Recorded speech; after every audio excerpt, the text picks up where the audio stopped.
American Exchange Bank, right here in Lindsay, is a locally owned and operated community bank that believes in just that, you, a community of fellow Leopards. We love our customers. We feel very grateful for each one.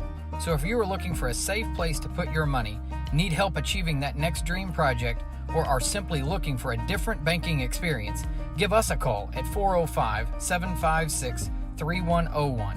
We look forward to serving you each day. Member FDIC and Equal Housing Lender.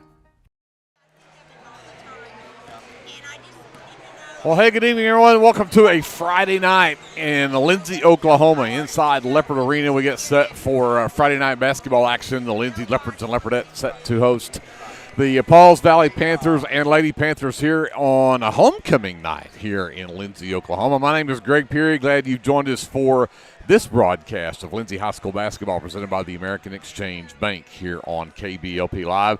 Alongside my broadcast partner, Glenn Shoemake, who is too busy talking to have a headset on and ready to talk to us, so we'll get him on here momentarily. We've got J.D. Scruggs back running the live stream up top. Andrew ESPN Lion is on the camera up top. Kevin Scruggs keeping us all lined out here, and I believe Colton Harrell down at our stations in Lindsay taking care of our live stream. This is a rematch on the boys' side. We'll talk about that coming up. But we've got a girls matchup coming up between the Lady Panthers of Pauls Valley, the Lindsay Leopardettes. The Leopardettes coming in 10-3 on the season. They will take on a Pauls Valley team that comes in 6-8. And both of these teams played in the Charles K. Hately Classic this past weekend. And the Leopardettes came up with a just short in that tournament and ended up playing for third place and defeated Sulphur 51-29 in that third-place game that they played on a Saturday morning. And when we look at the scoring from that ball game, and the Leopardettes ended up with 13 from Maddie McGowan on the night and 11 from Cannon Russell, the two players in double figures that on, again, a Saturday morning game, or Wednesday morning game. I keep saying Saturday. Those were played on Wednesday. But Gentry Wilmot finished with 7 and Leslie Wilmot with 6 as the Leopardettes again cruised to that one 51-29 and helped protect that to number 12 in ranking in the state in Class 3A. Pauls Valley again played in that tournament and they beat Sulphur, that same Sulphur team, 40-32 in their opening round matchup, but they lost to Duncan in the opening round, beat Sulphur in their second round game, and then played Cash for the consolation finals and won that game by 3 in overtime, 45-42 the final score in that game, and and I do not see Fishback's number on my idea. The leading scorer for their team is not on the roster. And I don't know how I missed that. It's not on their roster, and she's not listed there. I'm going to have to go track that down before we even get started here. But anyway, Pauls Valley comes in 6-8 after taking home a consolation trophy in the Charles K. Hately Classic on Wednesday on a very strange schedule for the Charles K. Hately Classic because of weather. Boys, again, are going to take on a Pauls Valley, the team that they played back in that tournament as well, as the boys defeated Pauls Valley 50-37 in their second round of that tournament. And then Pauls Valley played Chickasha, took them to overtime before they defeated them 54-51 and took home the third-place trophy in that tournament. Pauls Valley played Cash. In fact, Pauls Valley ended up with 2 overtime games in the tournament. Had to go to overtime to beat Cash in their opening round game, and then lost to the Leopard team in the semifinals, and then played Chickasha and took them to overtime for the third-place game. And, of course, you've got those names that we talked about when we broadcast that game on Wednesday, and you talk about Jacob Medina, the 5'10 senior. He led the way just about every time they're on the floor. Jacob Medina is going to be in the top scorers, and the rumor is that Jacob Medina only needs 20 points tonight to reach 1,000 points for his high school career. Well, he's not going to get it. So it doesn't matter that Glenn decided to quit talking and put his headset on because now his mic's not working. Yeah, did you unplug your mic down there or something, Glenn? Oh. Okay. Yeah. Now. Well, now you I'm did good. exactly what I told you to do. To turn him down where we didn't have to hear him. Yeah. Yeah. So, No, Medina and Prince, definitely the two guys on the boys team on the Pauls Valley boys side that makes them go. And they're very athletic. They can get in the paint. They can shoot the three. They can go left or right. Just outstanding scorers. And but I would bet that we're going to hold Medina under 20. So I bet you're right. So, thank you. So we'll let's hope we do anyway. Yeah. I think when I talked to Coach Terry a little while ago, asked him if they're ready for round 2 with the Panthers, and of course we talked about it on Wednesday. These two teams, when it comes to about any sport you put them against, Pauls Valley and Lindsay, it is a rivalry game. And now you're going to end up facing them 3 times this season since you met them in that tournament. But this is it's going to be a good matchup, and we'll get the boys going. And then at halftime of the boys game, it is homecoming night here. So we'll do homecoming coming up here at halftime. Yeah, that's always fun. So and I need to say a big thank you to Andrew Lyon, because he just sent me the updated roster, because the roster I've got is the one I had from the tournament, and apparently it is different than what is on here. So I'm going to have to update some stuff. So we will send it upstairs real quick. Let me see if I can get some things squared away here paperwork-wise. We'll come back and have more of our American Exchange Bank pregame show from Leopard Arena right after this on KBLP Live.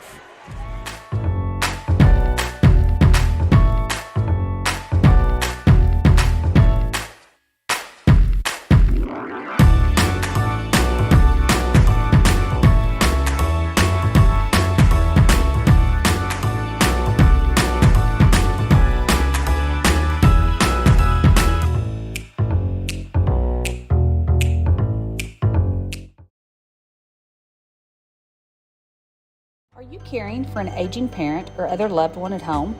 It's important to know you're not alone. Hi, this is Connie Upton with Abiding Home Health. The people we serve have a variety of needs, of acute illnesses to individuals who require health care assistance to live independently at home. Our goal is to make a difference in the short and long-term care of each patient. For more information, visit us online at abidinghomehealth.com. Abiding Home Health, creating personal, positive changes and transformations. BC Factoring and Finance is a local, family-owned finance company. We assist small businesses with flexible and creative financing solutions to meet their cash flow needs. Call us to discuss ways we can help free up your time to focus on building your business. Visit us online at bcfactoring.com or give us a call at 405-259-2104. Go, Lindsay! Craving a taste of authentic Mexico right here in town? Head over to Casa 13. Order to go and settle in for all your Leopard action at home. Now serving breakfast Saturdays and Sundays. Come see us at 110 Southeast 4th Street. Go Leopards! This is Brandon Cottrell, pastor at Calvary Baptist Church. Just want to take a moment and invite you to come worship with us this Sunday. Classes begin at 9:30 and worship follows at 10:45. We have something for all ages each Wednesday night. Meals begin at 5:30 and Bible study follows at 6:30. We would love to have you come be a part of our worship. We're located 410 West Chickasaw. Come join us. Clements Insurance provides insurance coverage to best suit your needs.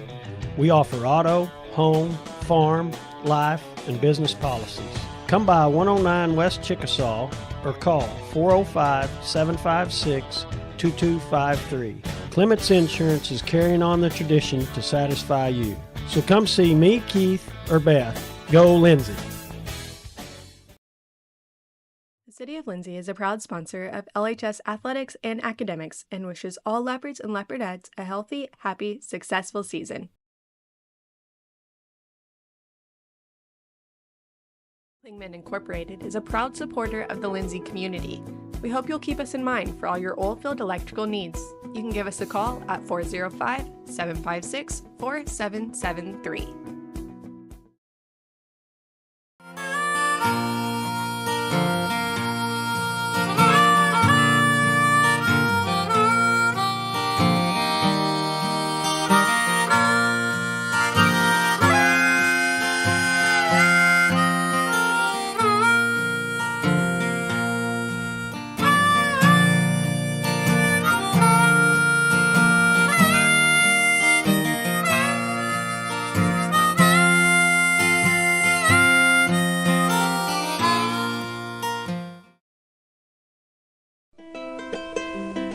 Hey friends, Danny Daniels here. I wanted to take a moment and let you know about a very helpful service that I provide for you and your family in our community.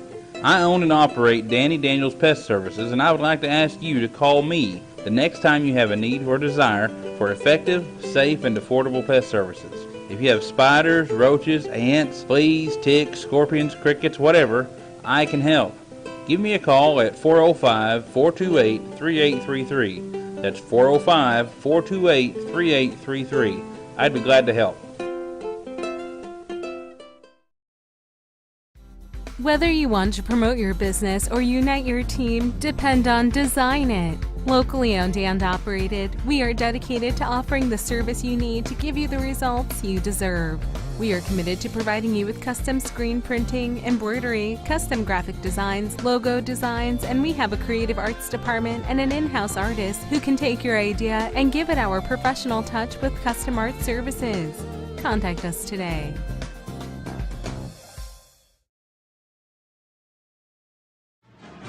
Hey Leopard fans, this is Nick Johnson from First Baptist Church Lindsay. At First Baptist Church, we are a family ministry and desire to faithfully proclaim the gospel in Lindsay and beyond. We would like to invite you to join us every Sunday for worship at 9 a.m. and Sunday school following at 10:15. Our Wednesday evening activities start with dinner at 5:50, and then we have Bible studies for children, youth, and adults starting at 6:30. First Baptist Church is proud to support the Lindsay Leopards, and we wish all of our student athletes a successful season. From all of us at First Baptist Church Lindsay, go Leopards! For all your tax services, contact Grant and Katie Johnson, CPA. Grant and Katie are certified public accountants that provide full-service accounting, bookkeeping, payroll, and tax services. With 2 offices, one located at 600 Southeast 4th Street in Lindsay, Oklahoma, and another at 313 North Walnut in Pauls Valley, Grant and Katie are ready to meet your CPA needs. Give Grant or Katie a call at 405-238-2727 and set up your appointment today. Hey there, this is Trace Adams with Hassler Hot Oil Service. We are family owned and operated with over 25 years experience. I am a 4th generation Lindsay Leopard, and we proudly support Lindsay Leopards and Leopardettes athletically and academically in all their endeavors. Call my dad, Greg Adams, at 405-756-6075 for all of your hot oiler needs. Again, that's 405-756-6075. Go Lindsay! Get your game day, or any day, off to a great start with Hot Mess Coffee at 213 South Main in Lindsay. Hot Mess Coffee Co. offers coffees, lattes, teas, and other tasty beverages, plus great food, too. Good luck to the Lindsay Leopards from Hot Mess Coffee Co. and Java House Realty at 213 South Main in Lindsay.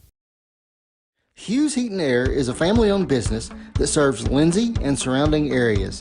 Hughes Heat and Air provides service for residential and commercial jobs, including simple repairs and new installations.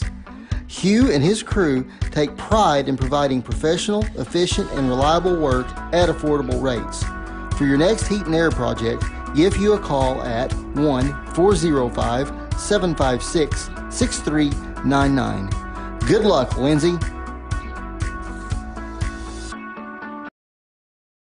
Legacy Roofing is a family-owned and operated business that serves Lindsay, Oklahoma and surrounding areas. We specialize in getting your home back to its best, whether it be annual wear and tear or storm damage. We don't just fix roofs, we take care of your home.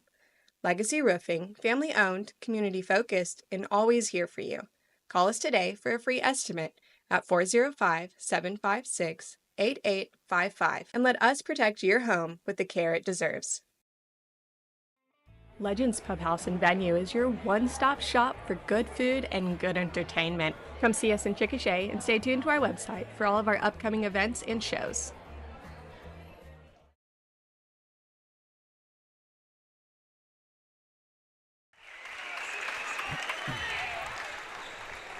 Welcome back to Leopard Arena homecoming night. We'll get them.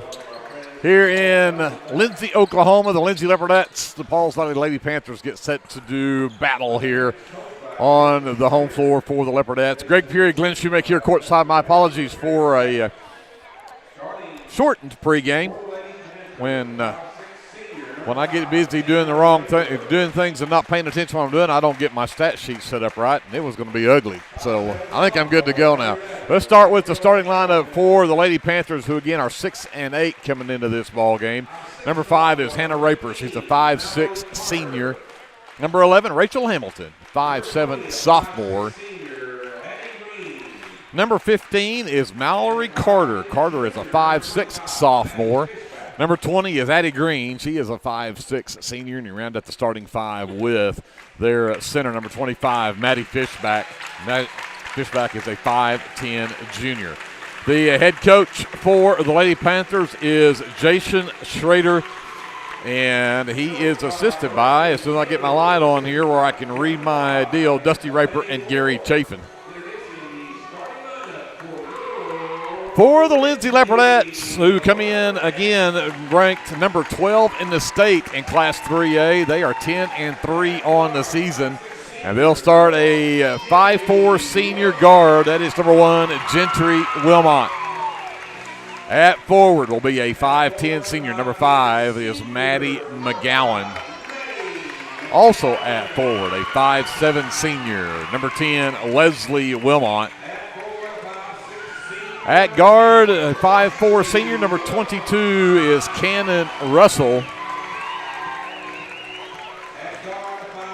And then we'll round out the starting 5 tonight. Again, a little bit of change. We saw this on Wednesday as well, but coach is going to start a 5'1" sophomore, number 25, Marisol Hernandez at the other guard position for the Leopardettes. Head coach for Lindsay is Brian Cater. He is assisted by Johnny Dodd and Tony West and Elaney Moore.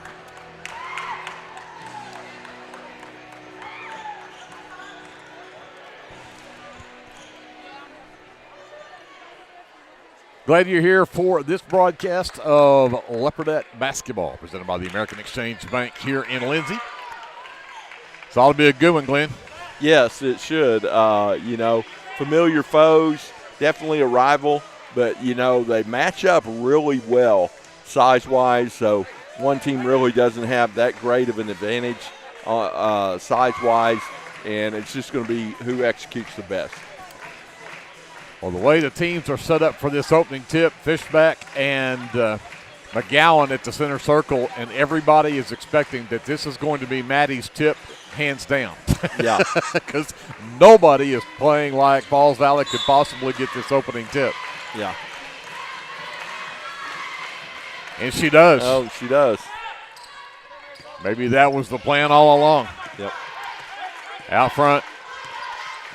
Down the left side of the lane goes Hamilton. Shot partially blocked off the mark. Cannon comes away with it for the Leopardettes. They look to run. Left elbow, Leslie comes up top to Gentry. They'll set it up from there. Yeah, they're in a, looks like a 3-2 zone or a 2-3 zone. Yeah. Lob down to the baseline backside. Cannon Russell, and she'll get fouled going up for the shot. So Leopardettes will start at the free throw line as Addie Green picks up her first. Team's first. Yeah, great look right there. They sealed that zone and left Cannon wide open, and a great pass in there to get the ball to her. Russell knocks down the first of 2. Puts the Leopardettes on the board nearly 30 seconds into this first quarter, and she'll make the Leopardettes up by 2 with 2 free throws. Full court pressure. Hernandez races Hamilton up the floor. Hamilton lost the handle, bounced it across the backcourt line, but it was tipped by Hernandez, so they'll leave it here as Carter has it now. Works left on Cannon Russell. Russell from behind steals it away. Turnover. Lady Panthers, Leopardettes with the basketball. Hernandez to the right wing, Gentry. Looks to McGowan in the right corner. She's looking inside at Leslie. They'll work it back to the left side now. Into the left corner, Leslie. McGowan to the left elbow. Backside Russell. Gets around the first girl, but blows the layup. Rebound pulled down by Green. Green will bring it across. Gets to the left elbow. Lost the handle on the dribble, but managed to get it out to Raper anyway. Hamilton in the lean. Back out. Green's left wing 3 is up and good. Addie Green puts the Lady Panthers up by 1, 3-2. 6:25 left here in the first. Hernandez into the right corner, McGowan. This time inside. Leslie turns around, double teams, sends it back out to Hernandez. Up top, Gentry. Quickly left side, Russell into the left corner for Leslie. Sticking it all the way up top to Hernandez. Right back to Russell, left wing. She'll fire the three. Cannon! The answer from Cannon Russell. She's got all 5 of the Leopardettes' points, and they lead by 2. They looked to trap Hamilton, but waited too late to get there. Into the corner and a travel. Turnover number 2 as Green gets caught in the corner, shuffling her feet on the shot. So Leopardettes get it back. Yeah, and the Leopardettes are looking to put a lot of pressure on. I haven't seen that in-your-face pressure yet, but I can guarantee you it's coming. Russell gets it left wing from Gentry. Looks into the corner to Leslie. Leslie to the top of the key, Hernandez. Quickly right wing. Gentry into the corner, McGowan. Looked at the three. Back to Gentry. Back up top. Again, quickly around the horn to get back to the left wing for Leslie. Trying to get it around this zone, catch somebody out of position. Being very patient right here with their offense. Don't want to force anything up. Hernandez back to Gentry. Back to left corner. Leslie back to Gentry. Back up top, Russell. McGowan goes baseline, sends it all the way back out. Gentry's left wing three is short. The rebound is pulled down by Raper.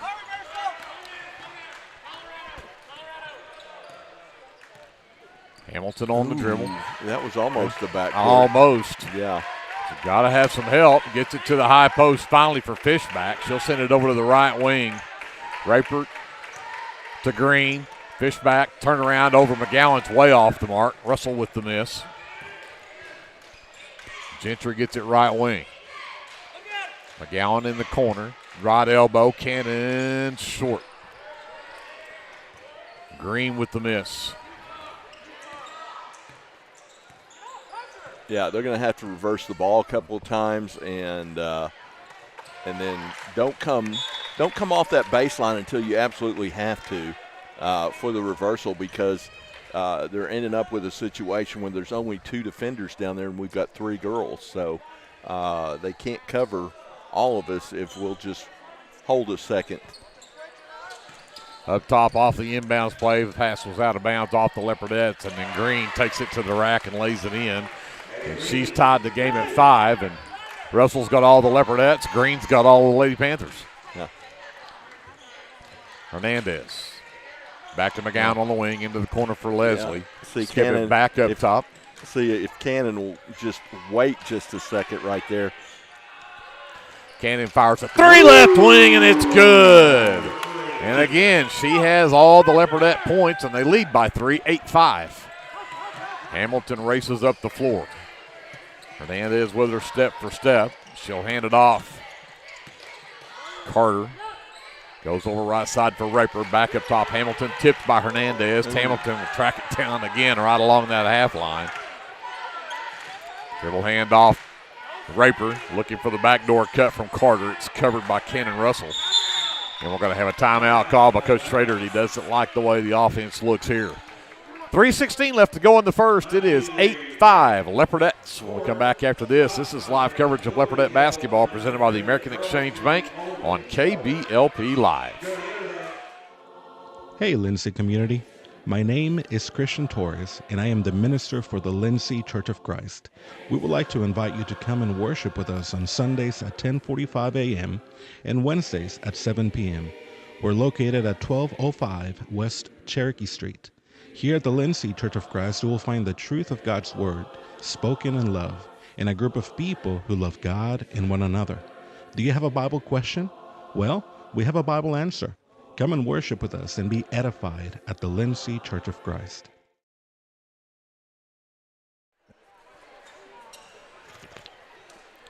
Lady Panthers with the basketball out of the timeout. 3:16 left to go here in the first. Leopardettes with an 8-5 lead. Raper to inbound on the far sideline. Gets it into Carter. Gives it right back to Raper. Picked up by Gentry. Works to the left elbow. Sends it back over to Carter right wing. Into the right corner, Hamilton, and she traveled with it. Yep. Again, the ball fake tried to go. And yeah, the old Haley rocker step. And she did not execute it. She obviously didn't go to Lindsay girls basketball camp. Hernandez, McGowan left wing, into the left corner, inside Gentry. Nice move, couldn't finish it. Addie Green with her 4th rebound already.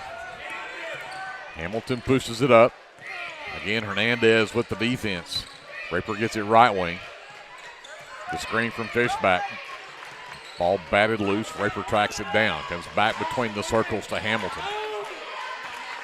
Dribble. Picks it up. Now looking for help.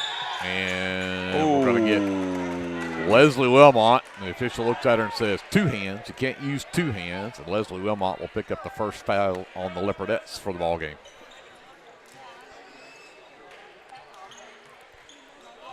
Leopardettes have everybody covered, and Raper still looking. Finally does get it into Fishback. She'll send it up top to Carter over the right wing now. Hamilton looks to try to get away from Hernandez to the baseline, runs right into McGowan. Double team. Can't get rid of it, and then tied up. McGowan grabs it just as soon as Hamilton stuck it above her head, and tie ball means the Leopardettes have the 4th turnover against Pauls Valley. Yeah, great interior defense right there. We helped the helper. Maddie came across to help. Cannon dropped down to help. Leslie to Hernandez, left wing. She'll penetrate to the free throw line, give it up to Russell. Thought about the 3. She'll pull it back out, and they'll reset. Hernandez wing left side. Russell inside McGowan, turns around to the right hand. Got the kind roll. Maddie McGowan puts the Leopardettes up by 5. Have a minute 45 left here in the first. Double team comes. Oh! And that one batted out of bounds, and I think it went right off the head of Kim Beckman. Are you okay?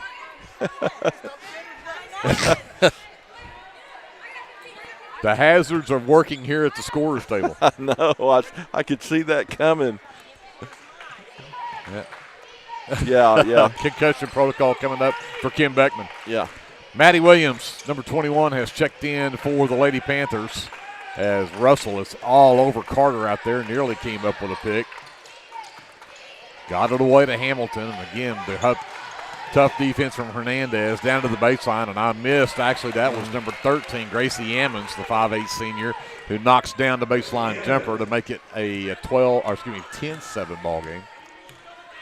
Leopardettes by 3. Hernandez on the dribble. Gives it back up to McGowan on the right wing. Back up top, swing it left side to Russell. McGowan steps out, sends it to Leslie, goes inside to Gentry, double team, comes back out, left wing McGowan for 3, and it's short. The cannon right there to pick it up and put it in. Yeah, always in the right spot right there. Cannon Russell off the miss and with the putback. Hamilton again goes to work, sends it over here on the left side to Green. Lob it down inside to Carter. Back out. Left wing 3 is on the way, but strong, and will go out of bounds off of Maddie Williams. 5th turnover now on the Lady Panthers with 32 seconds left in the quarter. Leopardettes with the ball in a 5-point lead. Maybe hold for a last shot. Russell brings it up against that 2-3 zone. We hit 25. Oh, they're in a man. Now they moved to a man. They sure did. Gentry gets it right wing. They don't want to play us in a man. Leslie to Cannon, down low. Gentry got it. Great find from Cannon Russell, and Gentry got an easy one. That's why they don't want to play us in a man. We execute our man offense very well at a high level. 14-7 as Hamilton drives right down Main Street. Shot doesn't go. Rebound and putback doesn't go, and that'll be the end of the first quarter. And the Leopardettes have a 14-7 lead over the Pauls Valley Lady Panthers. Pauls Valley will have the ball to start the second quarter. We'll be back with that right after this. This is live coverage of Lindsay Leopardette basketball presented by the American Exchange Bank on KBLP Live. This is Dr. Matt Shelton with Lindsay Family Dentistry. I'm a 1997 graduate of Lindsay High School and have been practicing dentistry in Lindsay since 2006. We welcome you to come by our dental practice so we can help you and your family with all your dental needs. We We offer dental services for everyone at every age, from braces to aligners to crowns, bridges, dentures, and implants. Give us a call today at 405-756-4093 or stop by at 102 Southwest 7th Street and let us give you the healthy, beautiful smile you've always dreamed of. Lindsay Municipal Hospital is dedicated to providing quality service to our local community, and we're wishing our Leopards and Leopardettes a healthy and successful basketball season. Go Leopards!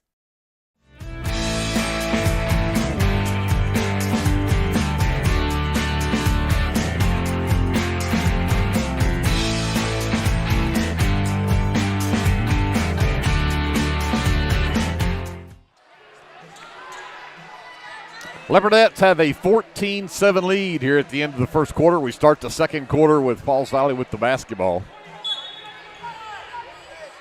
In the backcourt, Hamilton will get it.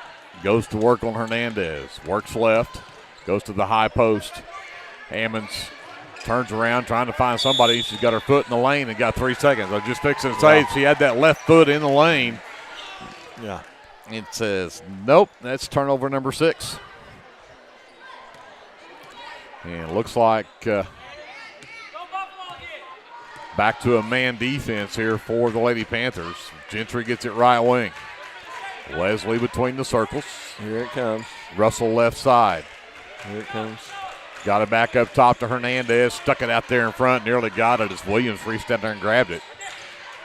Back up top, McGowan. Hernandez looks for cutters in the lane. They got Gentry top of the key. Sends it to McGowan right wing. Leslie up top. Back to McGowan. Now they're going to change into a different offense here. Russell heads to the baseline right side. Gets cut off looking inside at McGowan. McGowan turns around against the double team but puts it off the glass and in. Strong move by Maddie McGowan. Yeah, she's so good. She's gotten better with her back to the basket, and she's tough down there. Up top, into the lane, tough shot. Hannah Raper with the basket. Her first points of the game makes it a 16-9 ball game. Leopardette still with a 7-point lead.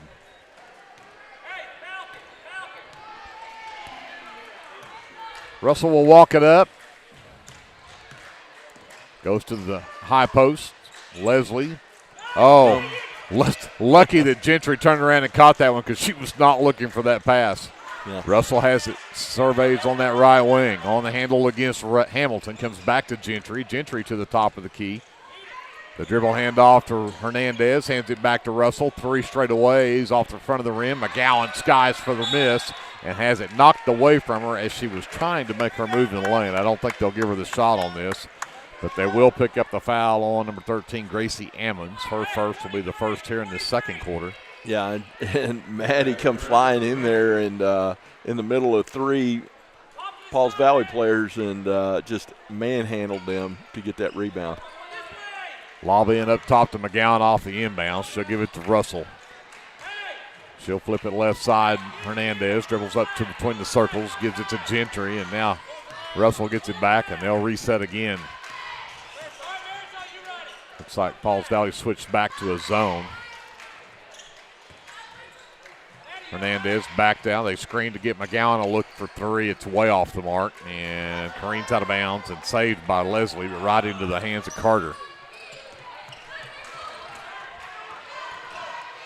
Hamilton, again, having to work against Hernandez. Hernandez will make her work all night long. Yeah, every inch she gets, she's got to work for. Hamilton into the lane. Runner partially blocked right in McGowan. McGowan's great hands right there. Yeah, great block. Russell between the circles. Right side, Leslie back up top to Gentry. Back over to McGowan, left wing. Back up top. Russell gets it right wing. Skip it over to Gentry on the left side. She's waiting for the runner, Leslie, to get to the corner. Back to Gentry. Russell over to Hernandez, right side. Now to Leslie, baseline left. It's coming back over left side to McGowan. Rainbow 3 from Maddie McGowan. And it is a 10-point Leopardette lead at 19-9. Their biggest of the game comes with 4:40 left in the half. Timeout, Pauls Valley. We'll take you with them. We'll come back to Leopard Arena after this. You're watching live coverage of Leopardette basketball presented by the American Exchange Bank on KBLP Live. If you have a hankering for the best barbecue in South Central Oklahoma, then get yourself down to the Meat Locker Barbecue in Lindsay. Every Monday, Thursday, and Friday, located just off of Highway 19, 106 Northwest 4th. At the Meat Locker, we work hard to bring you the most consistent, delicious, slow-smoked barbecue around at a price that won't break the bank. And don't forget, we cater too, and we'd love to do the cooking for your next event. So come see us or give us a call at 405-428-1198 and visit our new website at meatlockerbbqok.com for the latest Meat Locker merchandise. We're proud to sponsor this broadcast of Lindsay Leopard Athletics and want to wish all the students, faculty, and staff a successful year. We are back. Leopardettes with a 10-point lead, 4:40 left. Hernandez will get a well-deserved breather. Number 13, Jolie McReynolds checks in for Lindsay. Got some pressure in the backcourt. Hamilton manages to get by with it, and right off the bat, McReynolds will pick up a foul, trying to knock the pass away from the inside. Just her first and just the first team foul here in this quarter. It's been a very clean game from that standpoint. Yep. Just 4 fouls called the whole game so far. Yep. Raper gets it right side, tries to get in on Gentry, and then lost the handle on the basketball, chased it down, saved it out. Saved it inbounds to out of bounds. I was gonna save you, Greg. I trusted Cater. Cater had it covered. If he didn't, Coach Dodd would have saved me if he needed to. Yeah, I had your back. Turnover number 7, by the way. It's Reynolds. McReynolds has it, sends it over to Gentry, dribble to the top of the key, hand to Russell. Russell in front of a Gentry McGowan screen, and the basket from Cannon Russell, and it is a 21-9 game, and the Leopardettes now have a 12-point lead, and we've got another timeout from Pauls Valley. We'll take you with them. We'll come back after this. You are watching Leopardette basketball presented by the American Exchange Bank on KBLP Live. Looking for your next adventure? Head to Morris Motorsports in Chickasha. We carry top brands like Polaris, Can-Am, Kawasaki, and Honda. Plus, we offer a full-service and parts department. Whether it's ATVs, side-by-sides, motorcycles, or accessories, we've got what you're looking for. Visit morrismotorsports.com or give us a call at 405-224-6113. At Morris Motorsports, we don't just sell machines, we sell fun. Capturing all your special moments is such a blessing to me, from running down the ball field to walking down the aisle. Call or text Photography Blessings by Lacey for all your photography needs. 405-428-0305. Go Leopards and Leopardettes. Back out of the timeout, Pauls Valley basketball. The Leopardettes again with the full court pressure. Carter has it, brings it across the timeline. McReynolds stays with her all the way across. Dude, she's about carrying it. Yeah. Green gets it, sends it left side. Raper for 3. Off the rafters, doesn't go. Jody McReynolds tracks down the long rebound. Russell pushes it up. Gentry on the right wing. Pauls Valley's back in a man. McReynolds swings left side to Leslie, cuts through. Goes to the high post. McGowan is triple teamed there. Gentry gets it top of the key. It'll go to Russell on the wing right side. Skip it left side. McReynolds up top. Russell back over to Gentry right side. Working really hard down there to try to get that ball to McGowan underneath. They finally do get her. She's double teamed. She's ended up top to Gentry. And now to get 3 in the lane as McGowan never did clear it that time, and the Leopardettes have their second turnover. Yeah, she caught the ball down there and, you know, thought better of it, but I would have liked to have seen her make a move right there. Raper gets it back from Carter on the inbound, sends it across the way to Hamilton. Now picked up by Russell. Hamilton gets it all the way inside. Fishbeck had it knocked loose. Great hustle from McReynolds to save it inbounds. Yep, here comes Cannon. Gentry Underneath McGowan. Ball's loose, been come up with it. She managed to get it across the lane to Leslie, who can't get it to drop. And the rebound tipped by Fishback, and it'll stay with the Lady Panthers coming the other way. And the runner down the lane from Fishback won't go. McGowan claims her 4th rebound.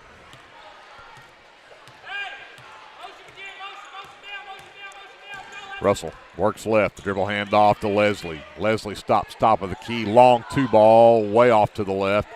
And Carter comes up with the rebound, but knocked out of bounds by Gentry.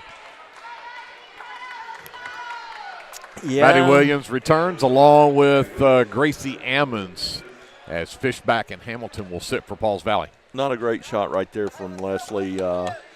You hate that shot just inside the three-point lane. If you're going to shoot it from that far out, back up a foot. Williams, give me that. Is Carter that drives from coast to coast and lays it in. Yeah, from outside the lane. Those I've seen so many of those this year, running layups from outside the lane, and they throw it up there off the backboard and it goes in. 10-point Leopardette lead, 21-11. We're just under 2 minutes left to go. McGowan behind a McReynolds screen. Can't get the shot to go. McReynolds goes right back to McGowan in the lane. She'll turn around on Ammons, puts it up and in. McGowan's got 9 in the half, and it's back to a 12-point Leopardette lead. Matches their biggest of the game. Pass knocked out of bounds. It'll be Lady Panther basketball as McReynolds checks out. Hernandez is back in for Lindsay. We've got 1:40 left before halftime. Raper gets it back from Williams. Carter down the left side, and Lane traveled with it. Yep, again, great job by Maddie McGowan helping, and great job by Cannon Russell helping the helper. So that seems to be a theme so far. They're doing a great job on defense. Leslie gets it left wing. Comes back to McGowan between the circles, down low. Russell calling for it, finally got it. They covered her up underneath, but they left her wide open as she got out to the corner. She knocks down to 3. Yeah, I don't think you want to leave her open. Yeah, I had her double team down there, and she managed to get out to the corner, and everybody just backed off of her. And then we get another turnover against Pauls Valley as Hamilton comes right back in the game, and Maddie Williams will go right back out. 15-point Leopardette lead. Their biggest of the game comes with 1:04 left to go here in the first half. Gentry brings it up. Hands to McGowan. McGowan to Russell. Russell stops, and she tried the pivot foot as well. Turnover number 3 on the Leopardettes. Yeah. Coach Cater hollering, keep going. I either keep going or jump stop right there and bump it off the glass. Lob pass down the floor for Carter. Gets cut off, has to give it back to Hamilton. Drive right past McGowan and lays it in. That's a pretty good move from Hamilton. Yeah, and good find, and she kept going. Yep. Dribble handoff to Hernandez from Russell around a McGowan screen. Gentry to the free throw line, hands to Russell. Russell stops right elbow, puts it out to Hernandez at the free throw line. She'll give it up to Leslie. Out into the right corner. McGowan for 3 is short, and Ammons will come up with the miss. Raper pushes it ahead, picked up by Russell, top of the key. Carter gets it left wing. Gentry on the defense, tries to go baseline, and Gentry will put out the arm bar and pick up the foul. Her first, just the team's second. We've only got 15 seconds left to go here in the second quarter, and the Leopardettes still have a 13-point lead. Looking for a stop right here, and of course you've got the possession arrow. So get a stop right here, and you'll get the ball to start the third quarter. Lobbing for Raper, saved it just before she fell out of bounds. Excuse me, that was Green, not Raper. And then Russell picks up the two-hand check. Her first, team's third. 9 seconds left. If we put them in the bonus in the last 15 seconds. Not happening. Not happening.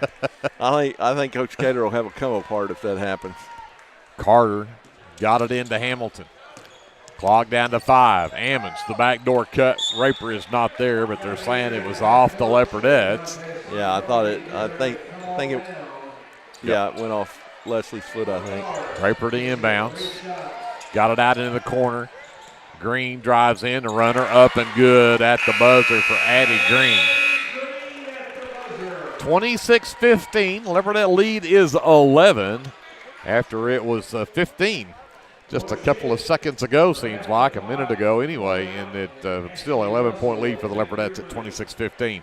We're going to send it up to JD. We'll take a timeout. Glenn and I will put together our officially unofficial stats from the first half. We'll be back with more after this on KBLP Live. Physical Therapy Central in Lindsay, Oklahoma is here for you, whether you're a dedicated athlete or you're just trying to navigate your new normal. Our team is dedicated to providing quality service to make your experience as easy as possible.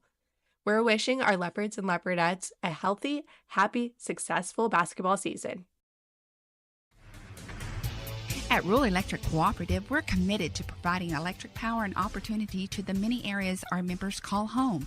That includes supporting youth programs that teach life skills and build character. With REC, you're more than a customer, you're a member owner. And that's why we're always working hard to provide you with the most dependable electric power possible. As a Touchstone Energy Cooperative, REC is dedicated to providing the best service possible and supporting the communities in our service area.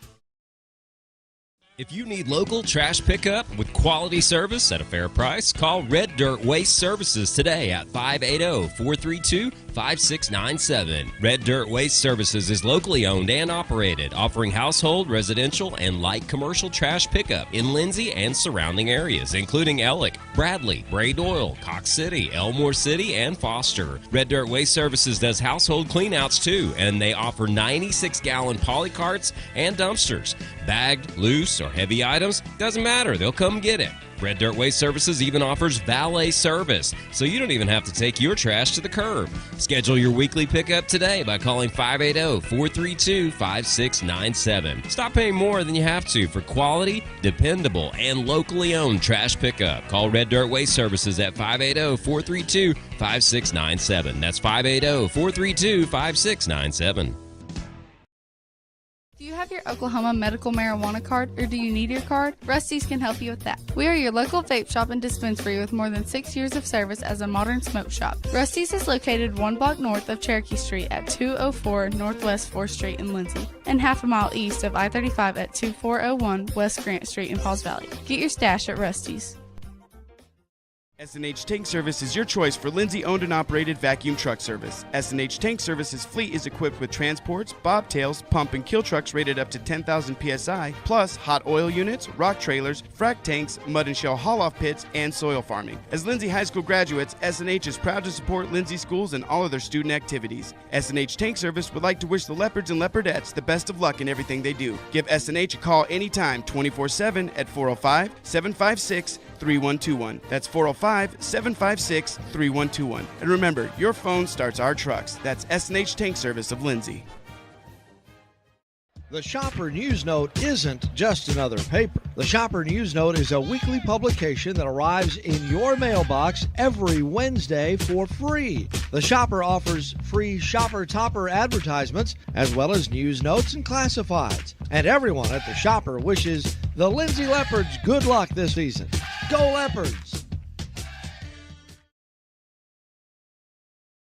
Sooner Valve Repair in Lindsay would like to wish the Lindsay Leopards and Leopardettes all the best during this season. When in need of a valve repair, come by Sooner Valve Repair at 106 Southwest 9th Street in Lindsay, Oklahoma, or call 405-756-1599. Good luck, Leopards, from Sooner Valve Repair in Lindsay. For all your oil-filled electrical needs, call Michael Sharrock with SOS Electrical. SOS is a family-owned business that specializes in oil-filled, industrial, and commercial electrical construction and maintenance.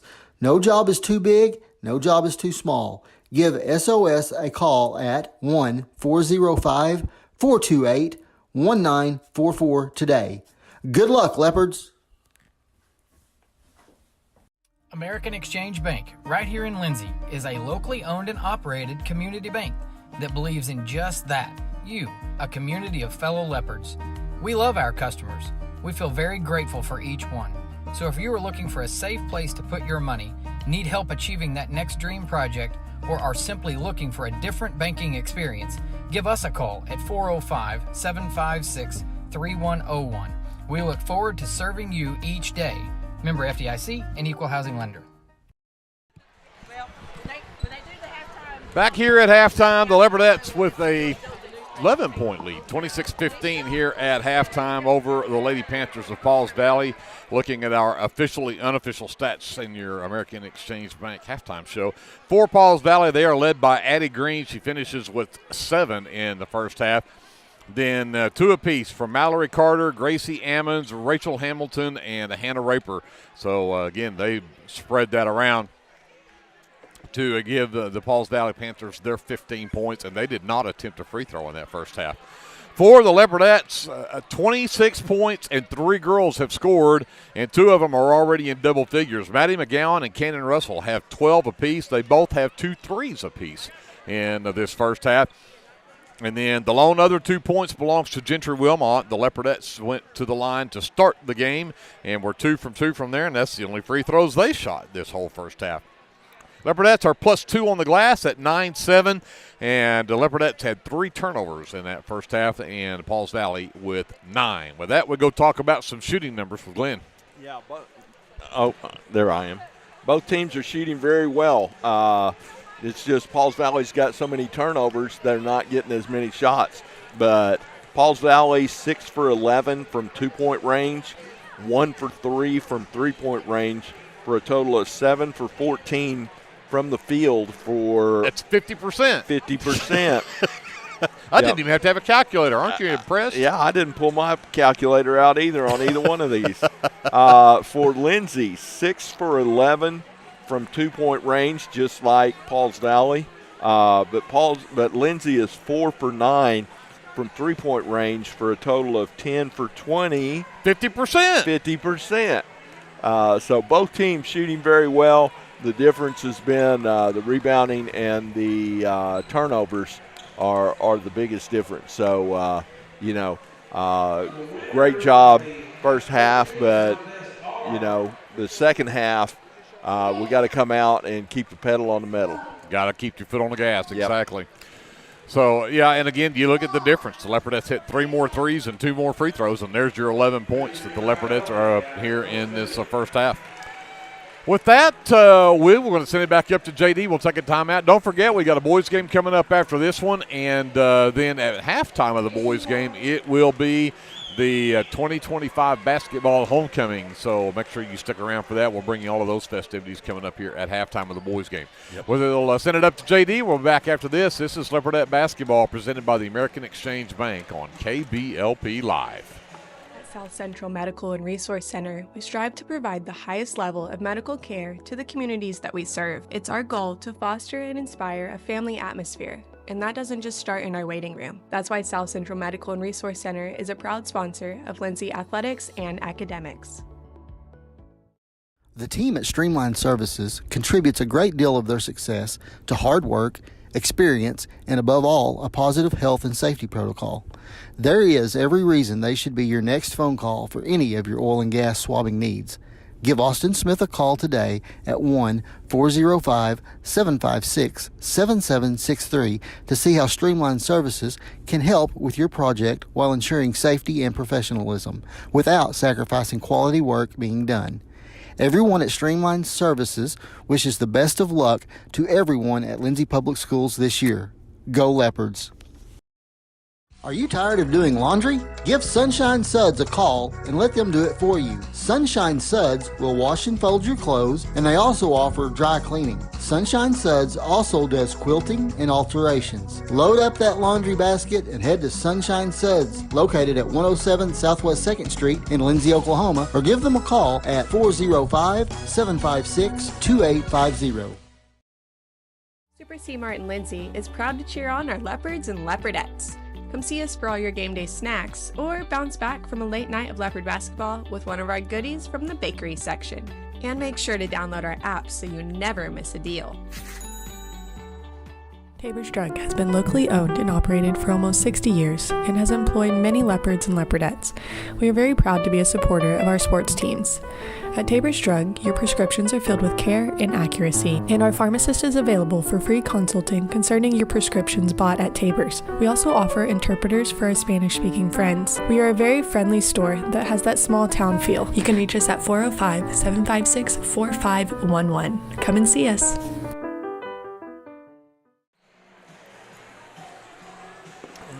We are ready to get the third quarter underway. Greg Peary, Glenn Shoemaker here courtside, and Leopards with the basketball. Starting five back on the floor for Lindsay. And Russell will send it to McGowan, top of the key. Waits for Hernandez to cut through. She's cut off by Raper. McGowan turns around on Fishback. Takes her down against a double team. And she can't get it to drop, but she will get free throws out of it. Pauls Valley foul calls on Maddie Fishback. Her first will be the first on the team here in the third quarter. But, again, the only person that shot free throws in that first half was Kanan Russell. She shot the very first two of the ball game to give the Leopards a 2-point lead, and now McGowan knocks that one down to make it a 27-15 ball game and make it 2 for 2. The Leopards are perfect at the line, 4 for 4. 28-15 Leopards, 13-point lead. 15 was their biggest back in that second quarter. Oh, there is a long three that will not go down for Addie Green. Gentry comes away with a miss. That was a little ambitious. McGowan underneath, turns around on Fishback. Too strong off the glass. Rebound is tipped out. Gentry has it. Russell tries to penetrate. She gets cut off there by Carter. Oh, had Cannon underneath, and McGowan missed her. Russell gets it back in the corner, looking underneath at Cannon. Carter knocks the pass away from Gentry. Now Leslie has it right elbow. Russell lost it, got it back, lost it again, got it back, and we're going to get a timeout called by Coach Cater. Ooh, that was a good timeout. So Leopards will take a 30-second timeout here. Let's just keep it here with just a minute gone here in this third quarter. And Leopards, they faced some 2-3 zone. They faced some man defense, and they've managed out of both of those, Glenn, to really find some good shots. And, again, with the fact that you're shooting 50% from the field, you're getting good looks at the basket. Yeah, absolutely, and they're taking care of the ball. They're adjusting. I think they were running some sort of 3-2 zone where the wing went down and covered the block when it was on ball side. It was kind of weird to see them running that. I mean, you could run it that way, but yeah, they faced several different defenses and have been successful against all of them. Gentry looking, finally got Russell open in the left corner, fires a three from there, skips across, no good. Rebound comes down to the hands of Mallory Carter. She'll give it off to Hamilton to bring it up the floor for the Lady Panthers. Pushes left, gives it over to Green on the left wing. Back up top, Hernandez nearly had a steal. Great hands there from Marisol. And then in the lane, Carter or Fishback. I think it's Fishback had the basketball there. Fishback got fouled by Maddie. You know, everybody, when that ball got knocked loose, everybody took off down the floor, and Maddie had to foul right there to keep from giving up the easy layup. So Fishback at the line gets her first points of the game. Again, I mentioned her in the pregame briefly before I realized that my stat sheets were so messed up. But she's been their leading scorer in the last 3 or 4 of their games. And she gets 2 free throws, and that's just the first 2 points she has in this ball game. 28-17, Leopards back to an 11-point lead. Gentry got a reach-in foul right there from Carter as she was trying to prevent Gentry to coming across the top of the key. Her first will be the team's second here in the third quarter. So Gentry on the far sideline, the inbound, gets it into Russell. Hamilton with the defense, sends it left wing. Hernandez looks it for Cutters, comes up between the circles to McGowan. Quickly right side, Russell. The backdoor cut from Leslie, then cuts back to the top of the key. She had lost Green all the way around right there on that. Yep. The Gentry back between the circles to Leslie right wing. Back up top, Hernandez. Gentry pops out left side. Again, waits for the Cutters to come through. Gets a screen from Leslie. The dribble handoff to Russell. Nearly lost it right there.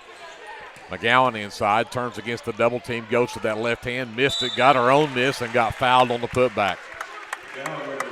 So missed it short the first time, but managed to come back up with it, and then she'll pick up foul number 1 on Hannah Raper. But that is now 3 quick team fouls here in this third quarter against Pauls Valley. Yeah, there's a lot of minutes left in this quarter that we could be shooting free throws. Maddie knocks down the first of 2, puts the Leopardettes back up by 12, and misses that one. The first free throw missed by the Leopardettes tonight. And Leslie picks up the foul coming after that miss, picks up her second. Yeah, if that girl doesn't fall down, I don't think that foul gets called because there wasn't a whole lot of contact there. But they double team Hamilton, so Raper had to get it into Carter, who will race up the floor against Russell. Green lost the handle on it and landed up right in the hands of Leslie. Leslie will stop, give it up to Russell out into the half line, comes back inside McGowan, out into the right corner. Hernandez back inside Maddie, turns around, had a tough angle on that one, missed it, and Carter comes down with a miss. And Carter takes it all the way down, waited for Russell to go flying by, and Mallory Carter picks it up, makes it a 10-point game at 29-19. Yeah, they're inching back here. Leslie top of the key. McGowan, wide open 3 left wing, back iron no good, and the long rebound will head out of bounds, and that'll be turnover number 4 on the Leopardettes.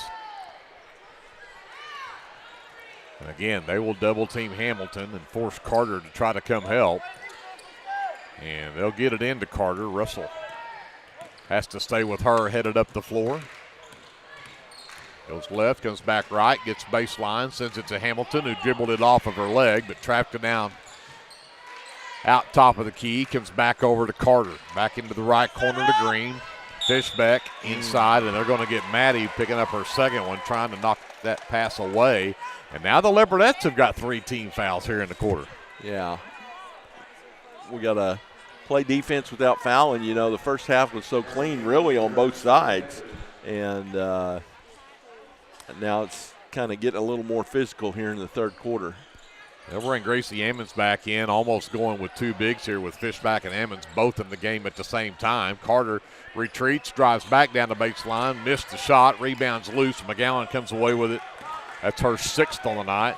Russell in transition out to Gentry, but picked up by Carter, so they'll have to reset here. Hernandez around the McGowan screen, gets to the free throw line. Behind her to Leslie. Cannon from the left wing gets to the free throw line. Jumper off the right side of the rim, no good. Rachel Hamilton the miss for Pauls Valley, and they'll come back down by 10 halfway through this third quarter.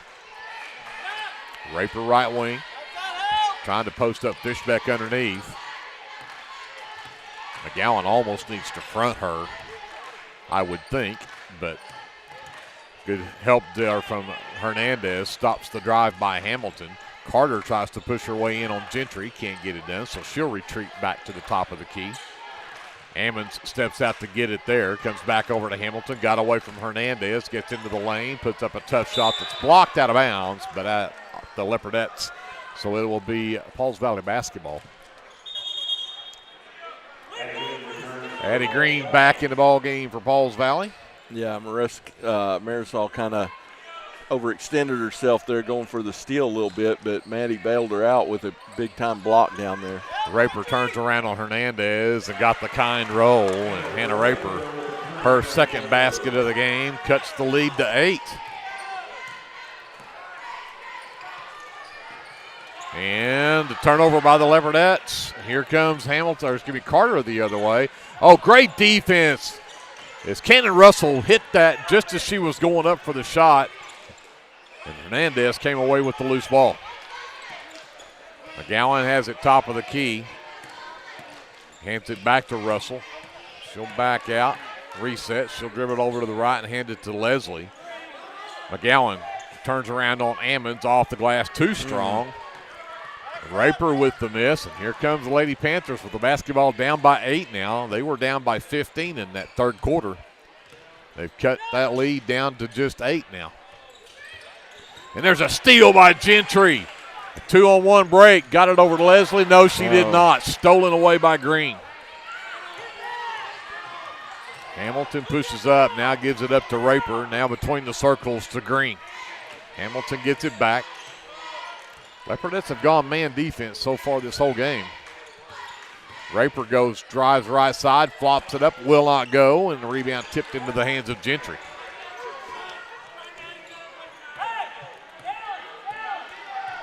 So Gentry on the handle. Just under 2 minutes left here in the third, and Leopards hanging on to an 8-point lead. Yeah, well, the only points we've got this quarter so far has been free throws, and that's only 3 of them. Double team McGowan, tries to step through it, and the jump ball as Ammons ties her up, and the possession arrow is with the Lady Panthers. That'll be the 4th turnover on the Leopardettes. Carter checks out as Maddie Williams checks back in, and Hernandez will check out. Jolie McReynolds comes back in for the Leopardettes. Williams will get the inbounds. Reynolds with the defense. She'll flip it over to Raper to bring it across the timeline. Back between the circles, Hamilton gets down the left side of the lane, steps through, and they're going to call a foul on the drive as Hamilton's decided that she's going to make things happen. She's going to drive the lane. She doesn't care how many white shirts are in front of her. Yeah, she is being very aggressive going to the hole, and now that's 4. If we foul the rest of this quarter, they're shooting 2 free throws. That's the 3rd personal on Leslie, but there's a nice steal. Gentry knocks the ball away to force turnover number 12 against the Lady Panthers. Cannon, the dribble handoff. Gentry to the free throw line and got tripped up. And so Pauls Valley picks up their 4th team foul on number 21, Maddie Williams, her 1st. So both teams now with 4 team fouls. 1:20 left here. Lob up to the right elbow for McGowan. She'll hand it to Russell. McReynolds right wing. Looks at Leslie underneath. Now gives it back to Russell. Maddie out to the right corner. Long 3 on the way and good. Leslie Wilmot's first basket is a 3. 32-21 Leopardettes. They needed that. Yes. Hamilton in the lane, and McReynolds, great defense right there, anticipated that, knocked it away. Gentry at the other end, left wing, has Leslie wide open on the backside, got around Williams and put it up and in. 5 straight from Leslie Wilmot, and the Leopardettes are up 34-21. It's back to a 13-point lead. Shot in the lane from Ammons won't go. Cannon Russell has her 4th rebound. We'll go to 25 seconds left. The Leopardettes look like they want to hold for a final shot here as Russell just pounds it out near the half line. She'll give it to Gentry. McReynolds back top of the key, left side for Russell.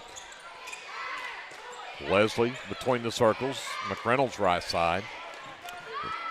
McGowan top of the key, get to 7, down to 6, down to 5. Got to make something happen here. Got to get it there quick. Quick catch fire 3 off the front of the rim, no good for McGowan, but the Leopardettes finish on a 5-0 run to take back that 11-point lead, 13-point lead at 34-21 at the end of 3. We will send the deck up to JD or a timeout. We're back with the 4th quarter after this. This is live coverage of Leopardette basketball presented by the American Exchange Bank on KBLP Live. T&W Tire is a family-owned, full-service commercial tire company. As a leader in auto repair, T&W is more than just tires. Our highly qualified mechanics can get you back on the road no matter what you drive. We also specialize in serving the tire needs of commercial fleets, oil and gas, construction equipment, and a variety of industrial applications. So for your automotive needs, look no further than T&W Tire, located at 410 Southeast 4th in Lindsay, Oklahoma, or look up one of our many locations on tnwtire.com. El Unico Taco Truck is ready to curb your hunger. The traveling taco truck has locations in Lindsay and Blanchard and is available for catering services. You can contact El Unico to book your next event at 405-760-0821. El Unico enjoys supporting all of our Leopards with their Taco Tuesdays. Reach out to El Unico for your next event. Leopardettes with the ball to start the 4th quarter. McReynolds, Russell, McGowan, Leslie, and Gentry on the floor for the Leopardettes. Hamilton, Green, Raper, Carter, and the Fishback back out there for the Lady Panthers. Gentry gets it left side. Out into the half line to McGowan, top of the key. She'll send it back over to the right side for Russell. McReynolds back between the circles, swings it quickly left side to McGowan.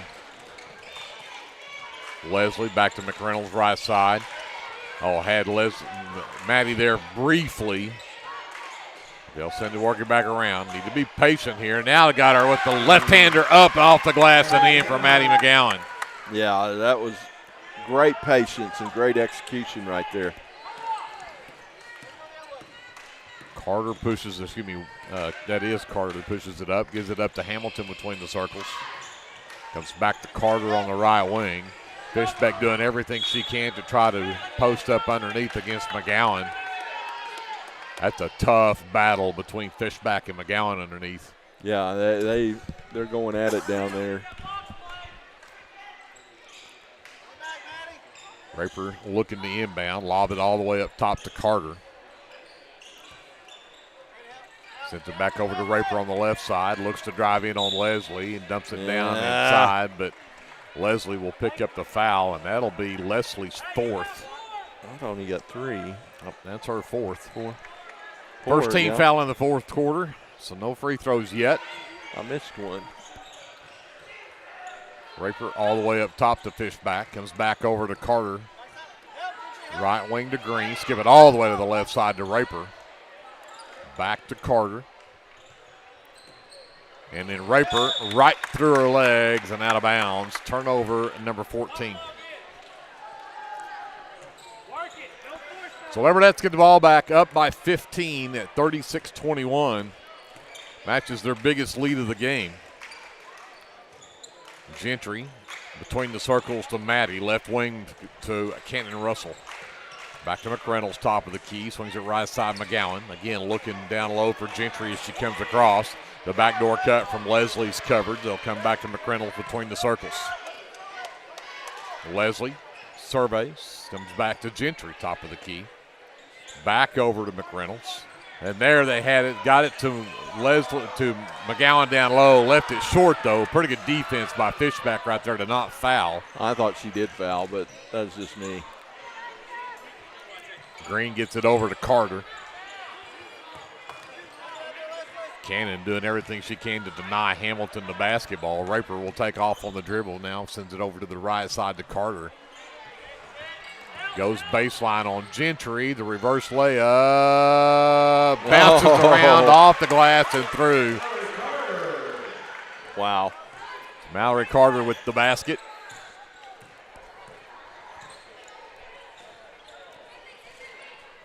(36-23).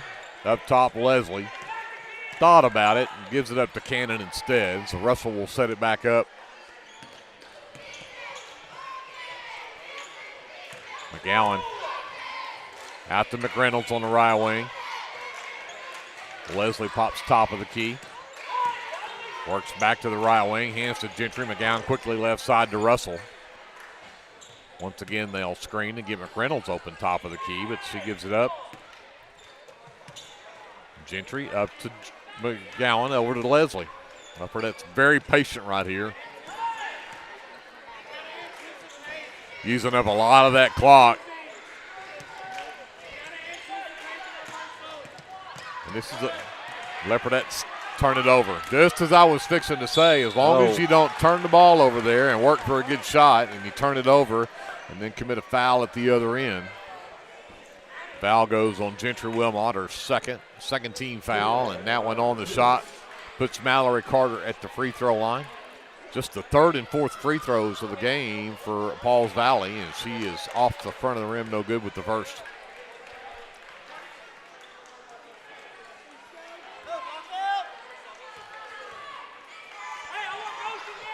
Carter's second one too strong. Maddie with the miss, and McGowan gives it up to Russell to bring it up the floor as we approach half point of this fourth quarter. Russell gives it to Gentry. Gentry to the elbow. And then turn the ball over and gets tied up. Possession arrow with the Lady Panthers, and that'll be turnover number 9 now on the Leopards. McReynolds checks out. Hernandez checks back in.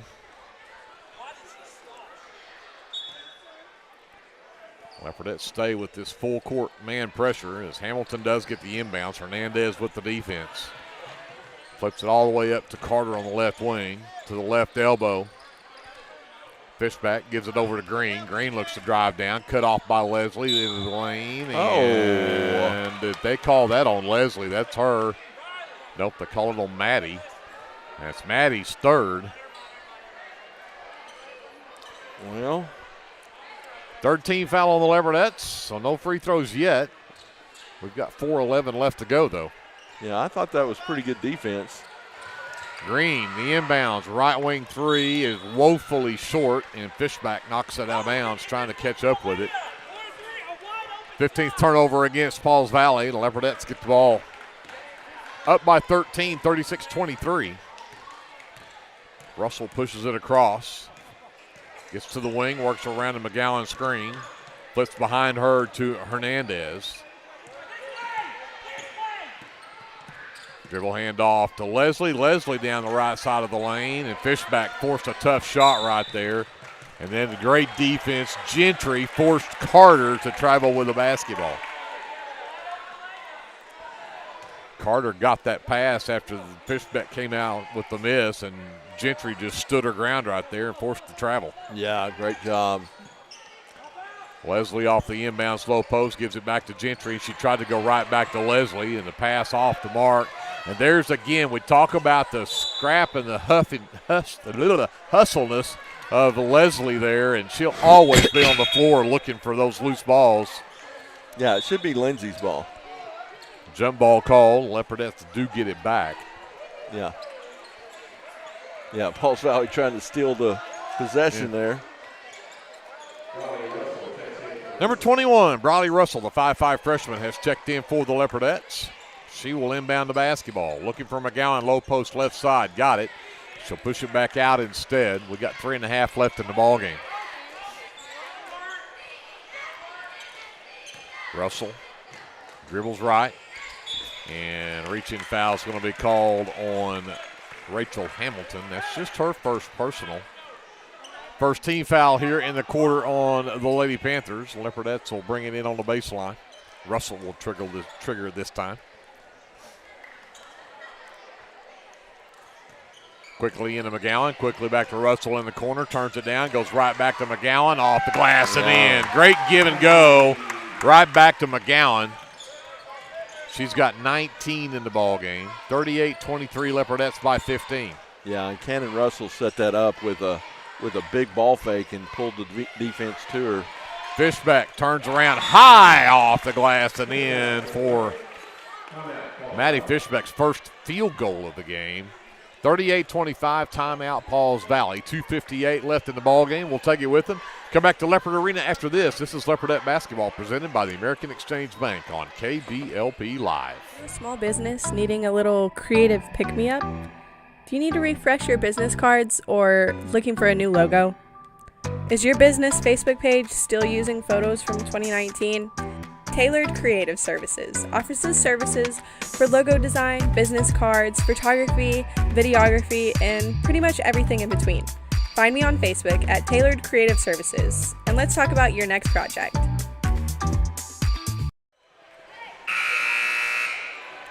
$2:58 left in the ball game. 38-25, Leopards by 13.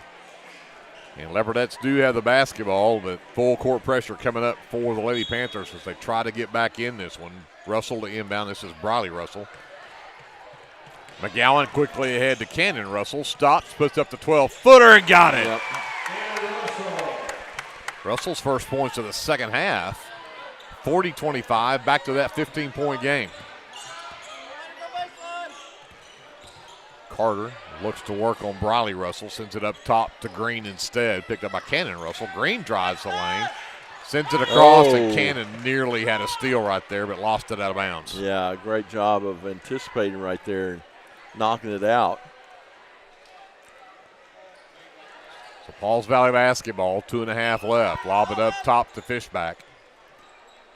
Sends it over to Green. Fishback looks to post up inside. McGowan keeps her off her spot underneath there. Carter gets it back between the circles, goes to work on Briley into the lane, double team, sends it out to Raper for a long three. It's short.